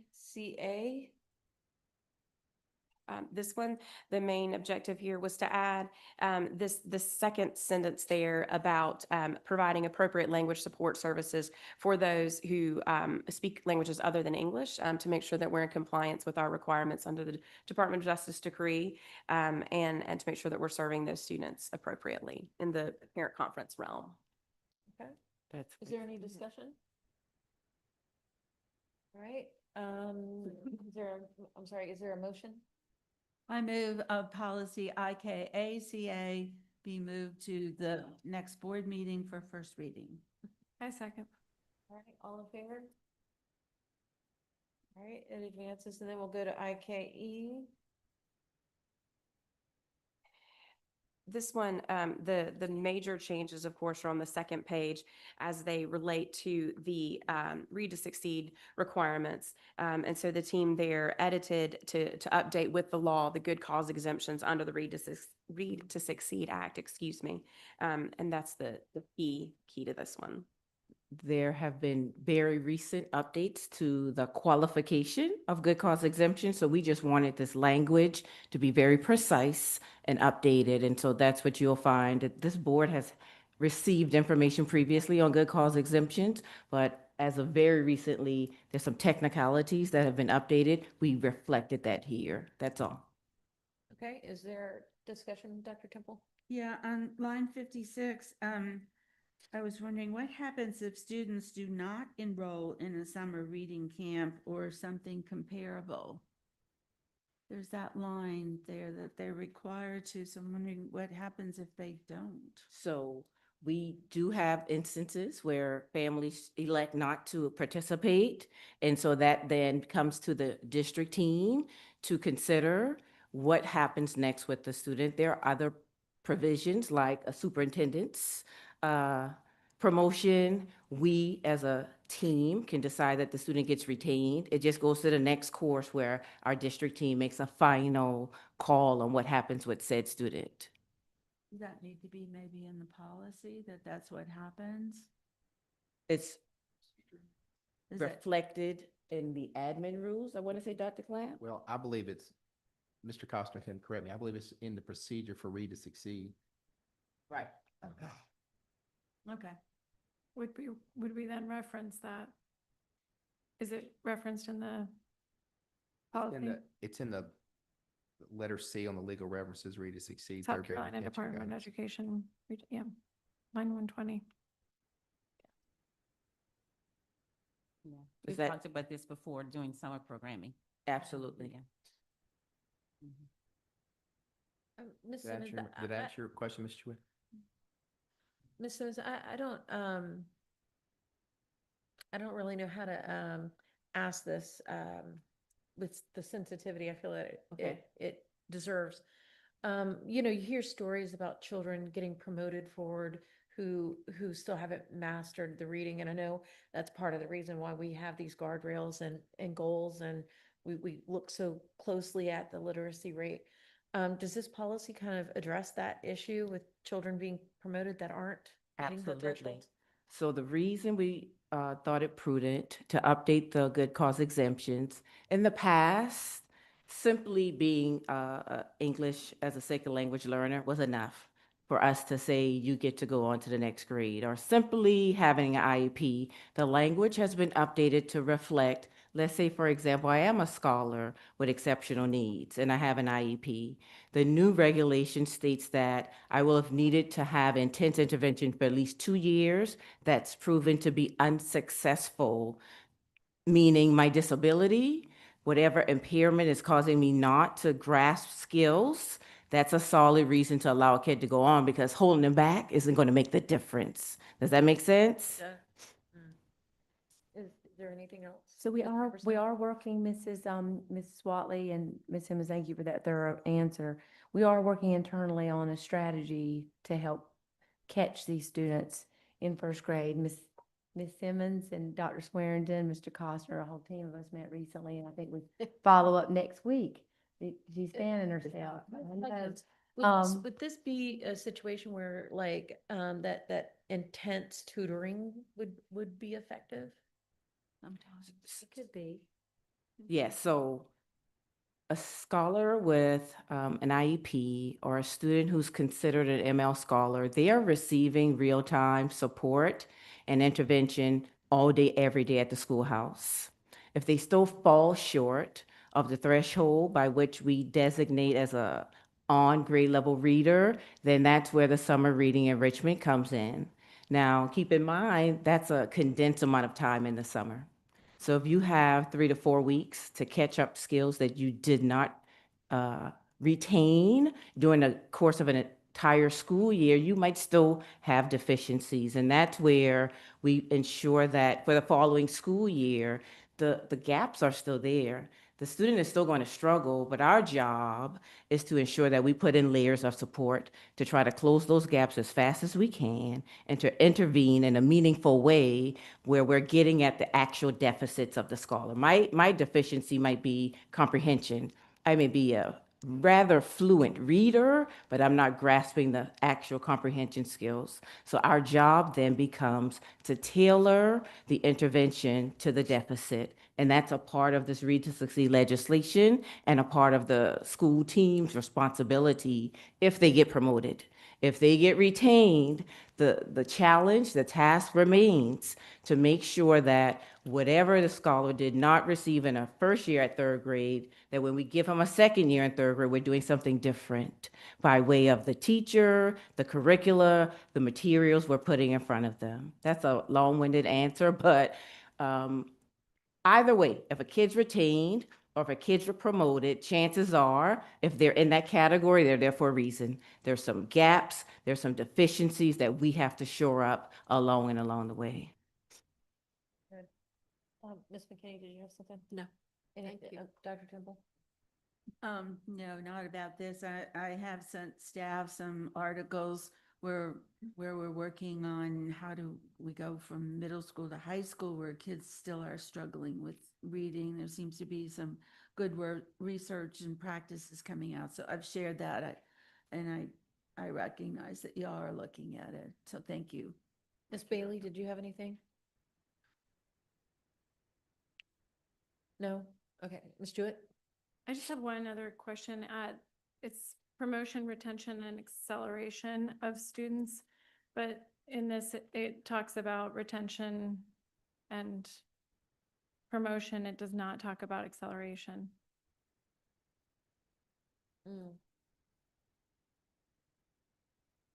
I think that's, yeah, I think that's a clear point. And my guess would be that over the years, it probably got edited to where it previously included information about acceleration. And then that's been, especially in the focused to the Read to Succeed Act, that's probably kind of been whittled out of it potentially. But you're right that this really does focus on retention and promotion, but does not necessarily include language on acceleration. It's not called out, you're right, Ms. Jewett, and I'm not gonna make anything up. It's not called out specifically in here, but there is a provision where we talk about information to parents and legal guardians. That happens annually at our family data conferences, whereas if you're a parent who has a scholar who's already exceeding expectations, that tailored, individualized parent conference for your purposes would be, how do we keep your kid there or get them to the absolute next level? So it's inherent, but not necessarily spelled out. And thank you for that catch. We can address that. Absolutely. Can we either take acceleration out and find maybe another policy that would have acceleration in That's it? exactly what I alluded to when I said we will take a look at it when it gets to the second. Figure out, yeah, how to add it in here. Just because it is something that probably is important for a lot of students. Absolutely. Very fair. All right. Do we have a motion? I think it actually may be addressed in a rule, but ARIKE rule is the admin rule that addresses acceleration. So we'll forward that to you, Mrs. Jewett, and board members. It actually talks about promotion and acceleration, I believe. So it does. So we'll send the rule to you so you can review it and then consider what pieces of that we might want to incorporate into the more general policy. Okay. Make a So I'm clearer gonna reference pull to that that. out now. Thank you for that catch. All right. If there's nothing else, do we have a motion?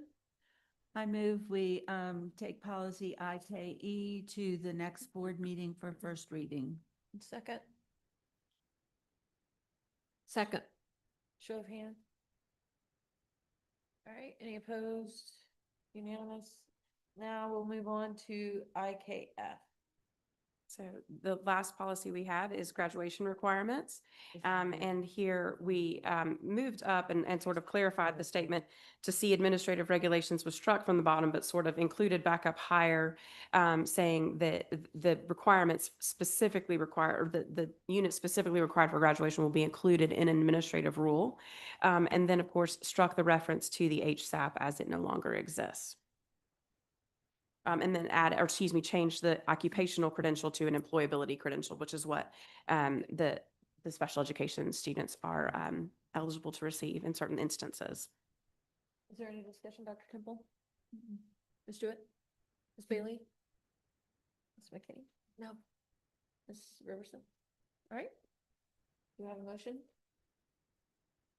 I move we forward to the next board meeting, policy IKF for first reading. Second? Second. All right, show of hands. All right, any opposed? All right. With that, we will move on to other business, naming of facilities. We have, let's see, sorry, my screen is jumping around. Ms. Denny, Yes, ma'am. So we've received a request from the James Island Charter High School leadership team and board of directors to rename the school's media center from Dr. Nancy Gregory Media Center to the Melanie Crumpton Library in honor of Miss Melanie Crumpton, who dutifully served as James Island Charter High School's media specialist up until her passing from cancer in May 2025. In accordance with FF, policy Principal Tim Thorne and Assistant Principal Holland have sought and received permission from Dr. Gregory and her family to transition the naming honor from the Media Center to the Administrative Guidance Hallway to be formally named the Dr. Nancy Gregory Hall. The James Island Charter High School leadership team approved this action during its September 9th, 2025 meeting. And the Board of Directors is subsequently submitting this request to you all. Very good. I'd like to move that we accept the renaming of these facilities at James Island Charter High School as stated in the request. I will second that. All in favor? Unless there was some discussion. Just we move it to the board meeting. Yeah. Oh, yes, Ms. Trudy, reflect that, and move to the board meeting. Next board meeting, yeah. Okay. All in favor? Discussion. So you want to? Yeah, no, Okay. I think the two people that are being honored here have provided exemplary service to James Island. So I think this is a really nice honor for them. That's it. We want to thank Mr. Thorne, who was on for a while, but I believe he dropped off due to the hour. But Dr. Gregory and Mrs. Crumpton both were exceptional leaders. Is he still on there? I think he left, yeah. Okay. Are we ready to vote? All right, a show of hands. Any opposed? That is, we'll move forward. Let's see, the next item is going to determine the agenda, moving to potential consent. Might be. That's what I was thinking. I think all of the policies and then the naming recommendation. Ms. Trudy, is that what you reflect as well? Good. They were Very not good. unanimous, but they were. Consent is unanimous. I thought we had one that I wasn't. abstained on IEA. so- Yeah, that's what I thought. I thought we had one that wasn't. Okay. So that's IEA, I believe. Mr. Frampton, if there's one abstention, Abstention would be a no vote. In other words, a non-vote, I should say, not a no vote. So it was unanimous. so it would still be consent. Yes, ma'am. Unanimous. Okay. All right. And then we will move on then to public comments. Before we go on to public comments, I would just like to remind, no speaker may use public comment section for personal or derogatory comment of any individual to discuss personnel matters or to discuss matters otherwise private or confidential. Speakers are to discuss issues, not individuals. Issues addressed should reflect the business that is before the board and or is relevant to the district. The chairman or the designee is authorized to terminate any speaker's time who does not observe this policy. And let's see, we have 3, 6, 7, 8, 10. So everyone will get their 2 minutes. And if you will, I'll call out 4 at a time. If you will line up and be prepared. So I will start with Anderson Mack, Patricia Jones, Reverend Cynthia Smalls, and Char Fitzwater.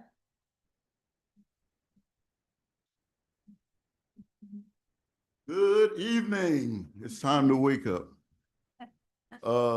First of all, let me thank you for having the live stream so that we can actually see what goes on in the meetings throughout. And we're grateful. And what happened with me was at the last meeting, just about to the end of the meeting, the representative from my area, Mrs. Robertson, was nominating a gentleman for the Education Foundation.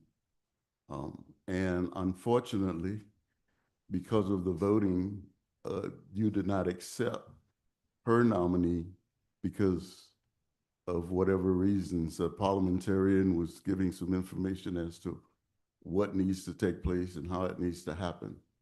Well, I'm here in support of Mrs. Robertson because she's representing us in our area, and the person that she's representing or nominating for this position is fully qualified and is definitely a part of our community and has been actively involved.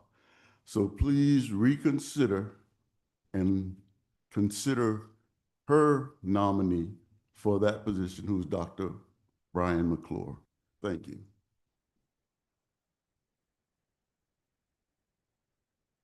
I would just like to remind of the policy about not referring to anybody by name. Good evening. I am representing Reverend Patricia Blyden Jones, and she states, I am here to respectfully ask the board to approve the nominee put forth by District 8 trustee for the Charleston County School District Education Foundation.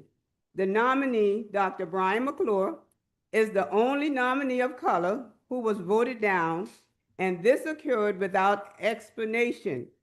As a proud alumni of Baptist Hill High School, I believe deeply in fair and equitable representation. District 8 deserves to be represented on this foundation just as other districts are.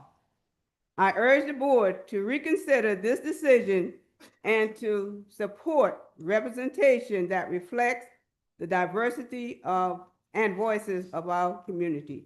Thank you.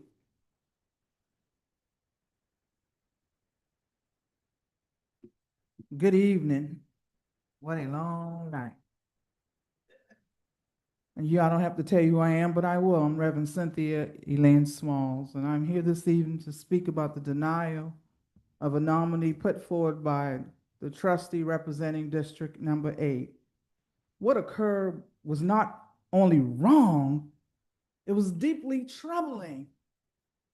I mean, it got in my spirit. It got in my spirit. The nominee was a highly qualified African-American man with a PhD, and he was the only nominee that was voted down and no reason was given. Just because we can do it, we did it. Not thinking about the community, not thinking about the young man that's representing his community, his family, his children, not even thinking about the trustee that nominated this young man. Let us be honest, and let's be fair about it. 4 of the 5 board members that's here, some might not be here, who voted yes on our superintendent right now, who does not hold a PhD. She does not, but she's doing a good job. So what's the difference? What's the difference? We had a superintendent before her, was a doctor. But yet, you all voted no to a well-qualified African-American with a PhD. This type of contradiction cannot be ignored. In my view, in my opinion, and I'm entitled to it, this is a personal attack. This is personal. Against somebody, y'all know who I'm talking about. I'm not going to call a name. This does not represent we care for our children. The children are the heart of our work. Come on, let's be real about it. And I also find it very disturbing that a board member who did not submit a nominee from her district voted no on someone else's nominee. That's unfair. Not fair. You cannot do that. You didn't bring anything to the table, but you voted against somebody that's highly qualified. That's not right. and we're not going to stand for it. The Bible reminds us in Proverbs 21:7, the violence of the wicked will sweep them away because they refuse to do what is just. Us just actions do not prosper. And let me make it clear, very clear. We're going into an election season, and I'm going to be in all these districts helping people to replace some people. Because if you didn't bring nothing to the table, how could you in your right mind and in your heart vote against somebody else? You didn't bring nobody to the table. You didn't find it important enough to look in your own district. Nobody was important, I guess. You didn't have no well-qualified nominee in your district. And I'm not only talking to you. My district wasn't represented either. And that's a problem. That's a problem for me, because that's not good leadership. That's not good leadership. And we call ourselves Christians. We call ourselves, we love the Lord. But yet we're not doing what's right. We're not looking out for our children. Reverend Smalls, Remember, we can always have a conversation, but you're well over time and other, sorry. yes, ma'am. I do apologize. We can talk on the phone about it. Okay, yes, ma'am. All right. You're a Christian just like I am. You love the Lord just like I do. But remember, Psalm 51:10 says, create in me a clean heart and a right spirit to do what is right. Thank you. God bless you.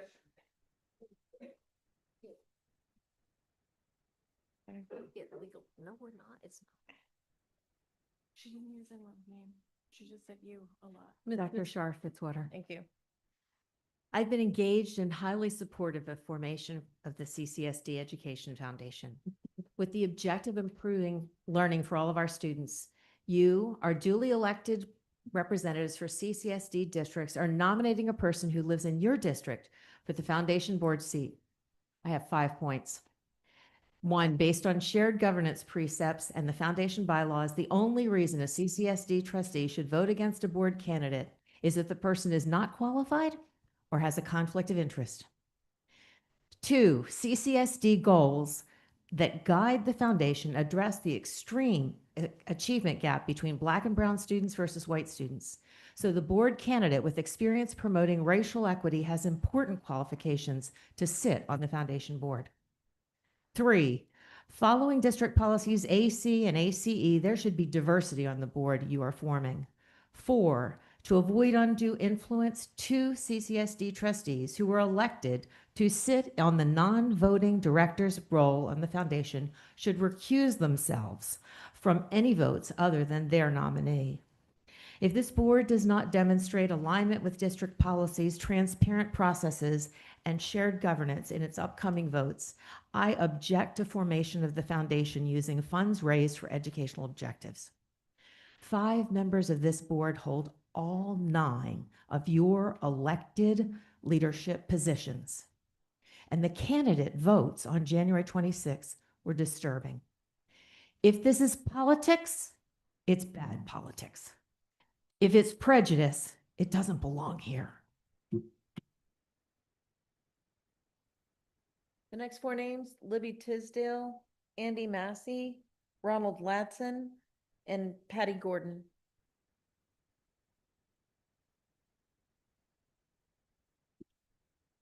Good evening. I don't know if I need to say good evening or good night. My name is Libby Tisdale, and I am a community leader in my constituent district is District 5. As a community leader, we also pay close attention to what this board does and what it represents for the people who elected them. It was disappointing to watch board members, including our District 5 member, vote no on a nomination of an accomplished person to serve on the CCSD Education Foundation, especially when no reason was given and other districts were approved without an issue. Trustees are elected to represent their constituents, not to engage in political block voting or rubber stamp decisions driven by alliance instead of fairness. When votes look like it's all planned out and doesn't take qualifications into account, it sends a bad vibe to the community. It don't look good. So I am appealing to you, and especially the District 5 board member and all members. Our district deserves leadership, not silence, when fairness is on the line. Constituents are watching. Constituents are taking notes. We expect integrity, independence, and courage, not votes that undermine equity and representation. We teach our children to do the right thing.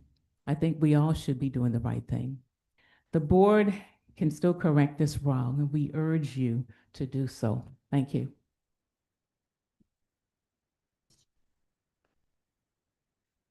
Good evening, Andy Massey.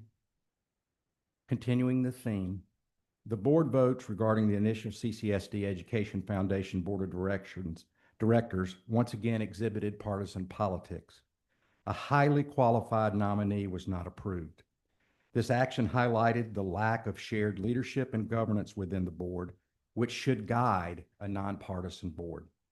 The creation and development of the Education Foundation is an opportunity to lift the entire district in achieving better learning outcomes.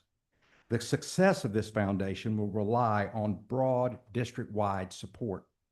The makeup of the board of directors needs to reflect the broad makeup of the district to ensure success.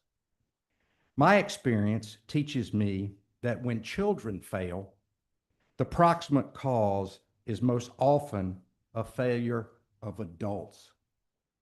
Do not let that be the case here. Embrace shared leadership, shared governance, and diligent nonpartisanship in every decision you make. Also, embrace and show respect for each other. The success of the kids and the future of this county, state, and nation depend on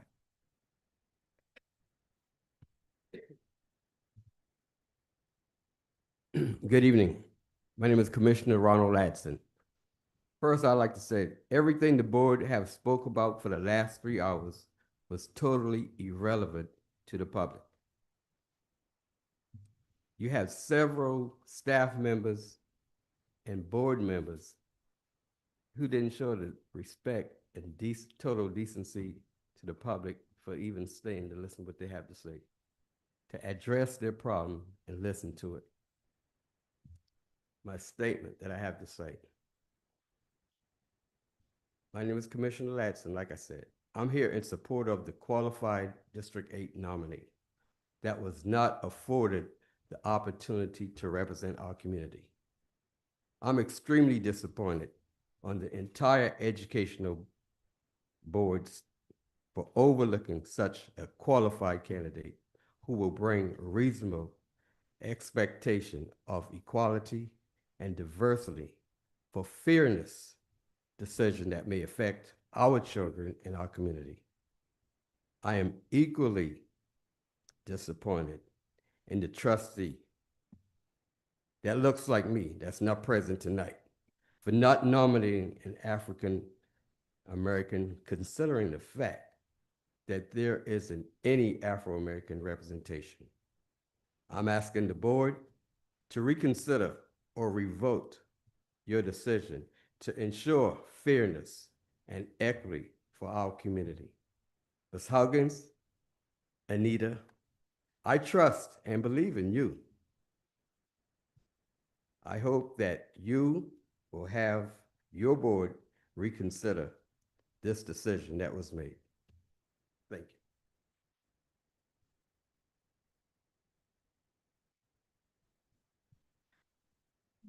My name is Reverend Dr. Patty E. Gordon, and I'm not here by myself. I would like everyone that's with me to stand.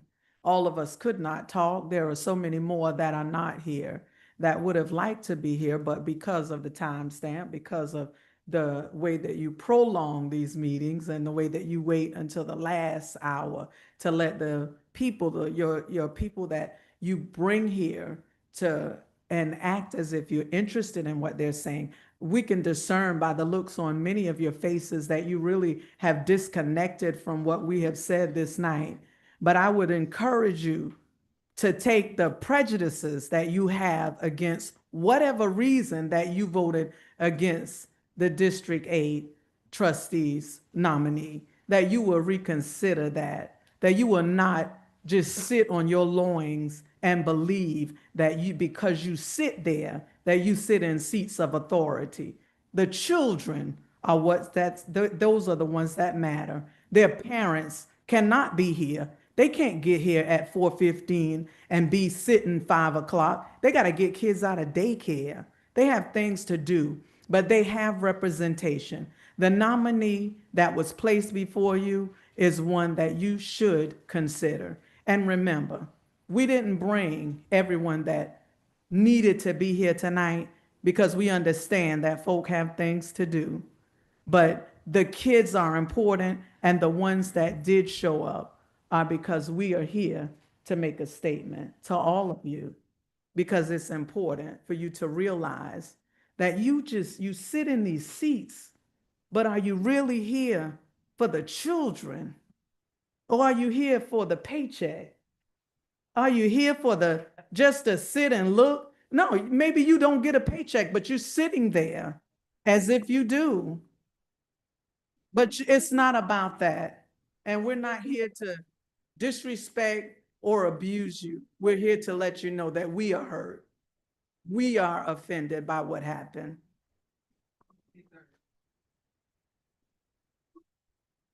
All right, next up, Pat Klein, Brian McClure, Joy Brown, and Dr. Clifford Brown. Good evening, Board of Trustees, Superintendent Huggins, and CCSD staff.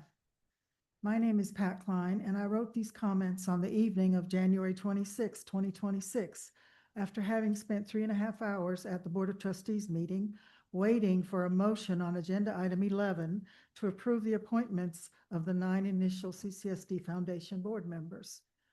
I have attended Committee of the Whole and CCSD board meetings for the past 10 years. I come to these meetings in order to take back to my community members on Johns and Wadmalaw Island information that will encourage knowledge-based decision-making. I attend PTA meetings, School Improvement Council meetings, Johns Island Council meetings, and other numerous school and community events. Because I show up, the administrators at all 5 of the schools in my district know my name. However, I rarely speak during public comments at Board of Trustee meetings. This time, I cannot remain silent. The 5 Board of Trustees who voted against the appointment of our district highly qualified nominee to the CCSD Education Foundation did so without explanation. As a community member on the E.L. Frierson School Improvement Council, I have the privilege of working with the nominee, and I know the individual to be a conscientious, passionate, and knowledgeable candidate. I find the vote against the nominee for this appointment to be offensive and unethical. I do not understand your rejection of this candidate, and I do not respect your vote. As you have heard at these board meetings before, when you know better, do better. Thank you for the opportunity to speak.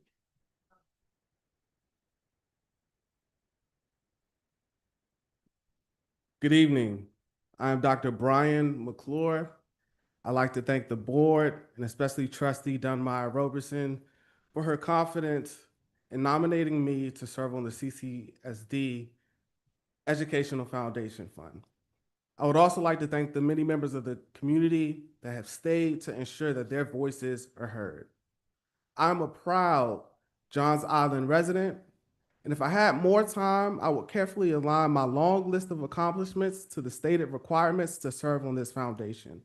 I would talk about my experience creating a charitable match program for large corporations, or my decade of experience working providing oversight of legislative bodies such as the DC Council, or my time working on the executive for the DC Department of Small and Local Business Development. I will talk about my ability to provide oversight of school systems such as DC Public Schools or the charter school systems. I will tell you more about my commitment to racial justice that aligns with the foundation's mission for all students, parents, teachers, and schools to succeed. but I only have about 40 more seconds left. So instead, I'll move us to reflect on the words of Dr. King, who said, "We will appeal to your heart and your conscience, that we will win you in the process." So here's my appeal. I'm a husband, a son, a brother. I chair our school's SIC. I'm actively involved in the PTA. I teach Sunday school every Sunday. I volunteer my time to read, to teach kids how to tie bow ties. I bake, I cook for teachers, but most importantly, I'm a father of 2 children who attend CCSD schools.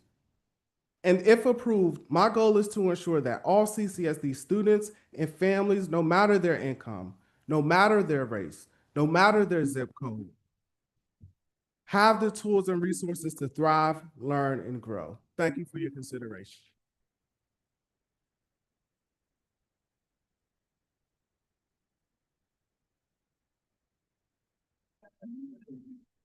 It's not fair. I gotta follow him. I will try. First, I'm going to take a moment of my time to lift the voice of Mr. Norm Dickerson, the Vice President of the Charleston NAACP. I am here to request board approval for Dr. Brian McClure that was put forward by District 8, the District 8 trustee. It's crucial that students, staff, and the community are all represented and heard. Collaboration isn't just a slogan, it's necessary for success. I trust that you serve on this board because you care and that your efforts make a real impact. The community wants to help. We want to continue to collaborate. This is not a big ask, but we are asking. Please approve the nomination to ensure fair representation.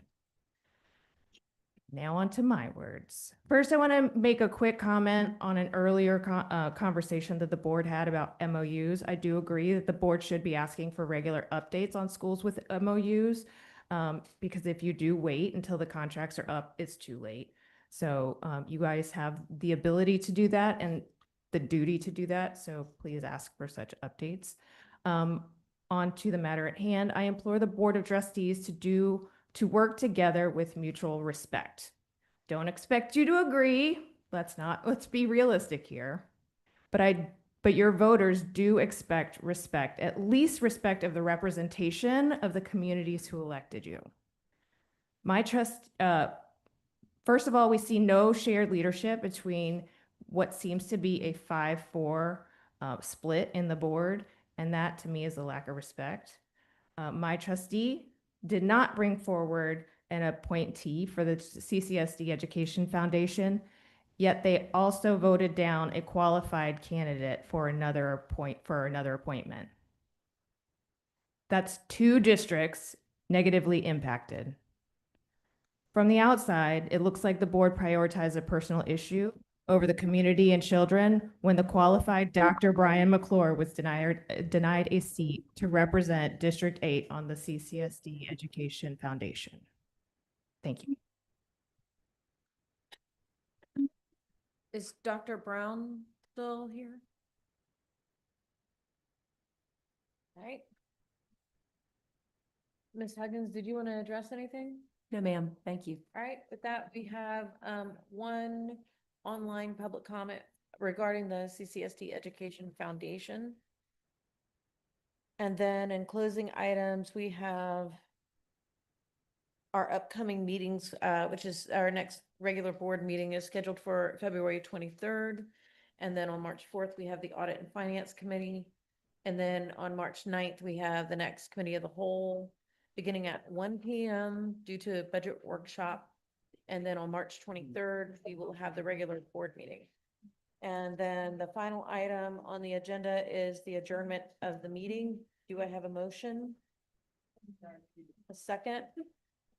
Second. All in favor? Aye. Aye. Thank you very much for your time. Consider it. Reading.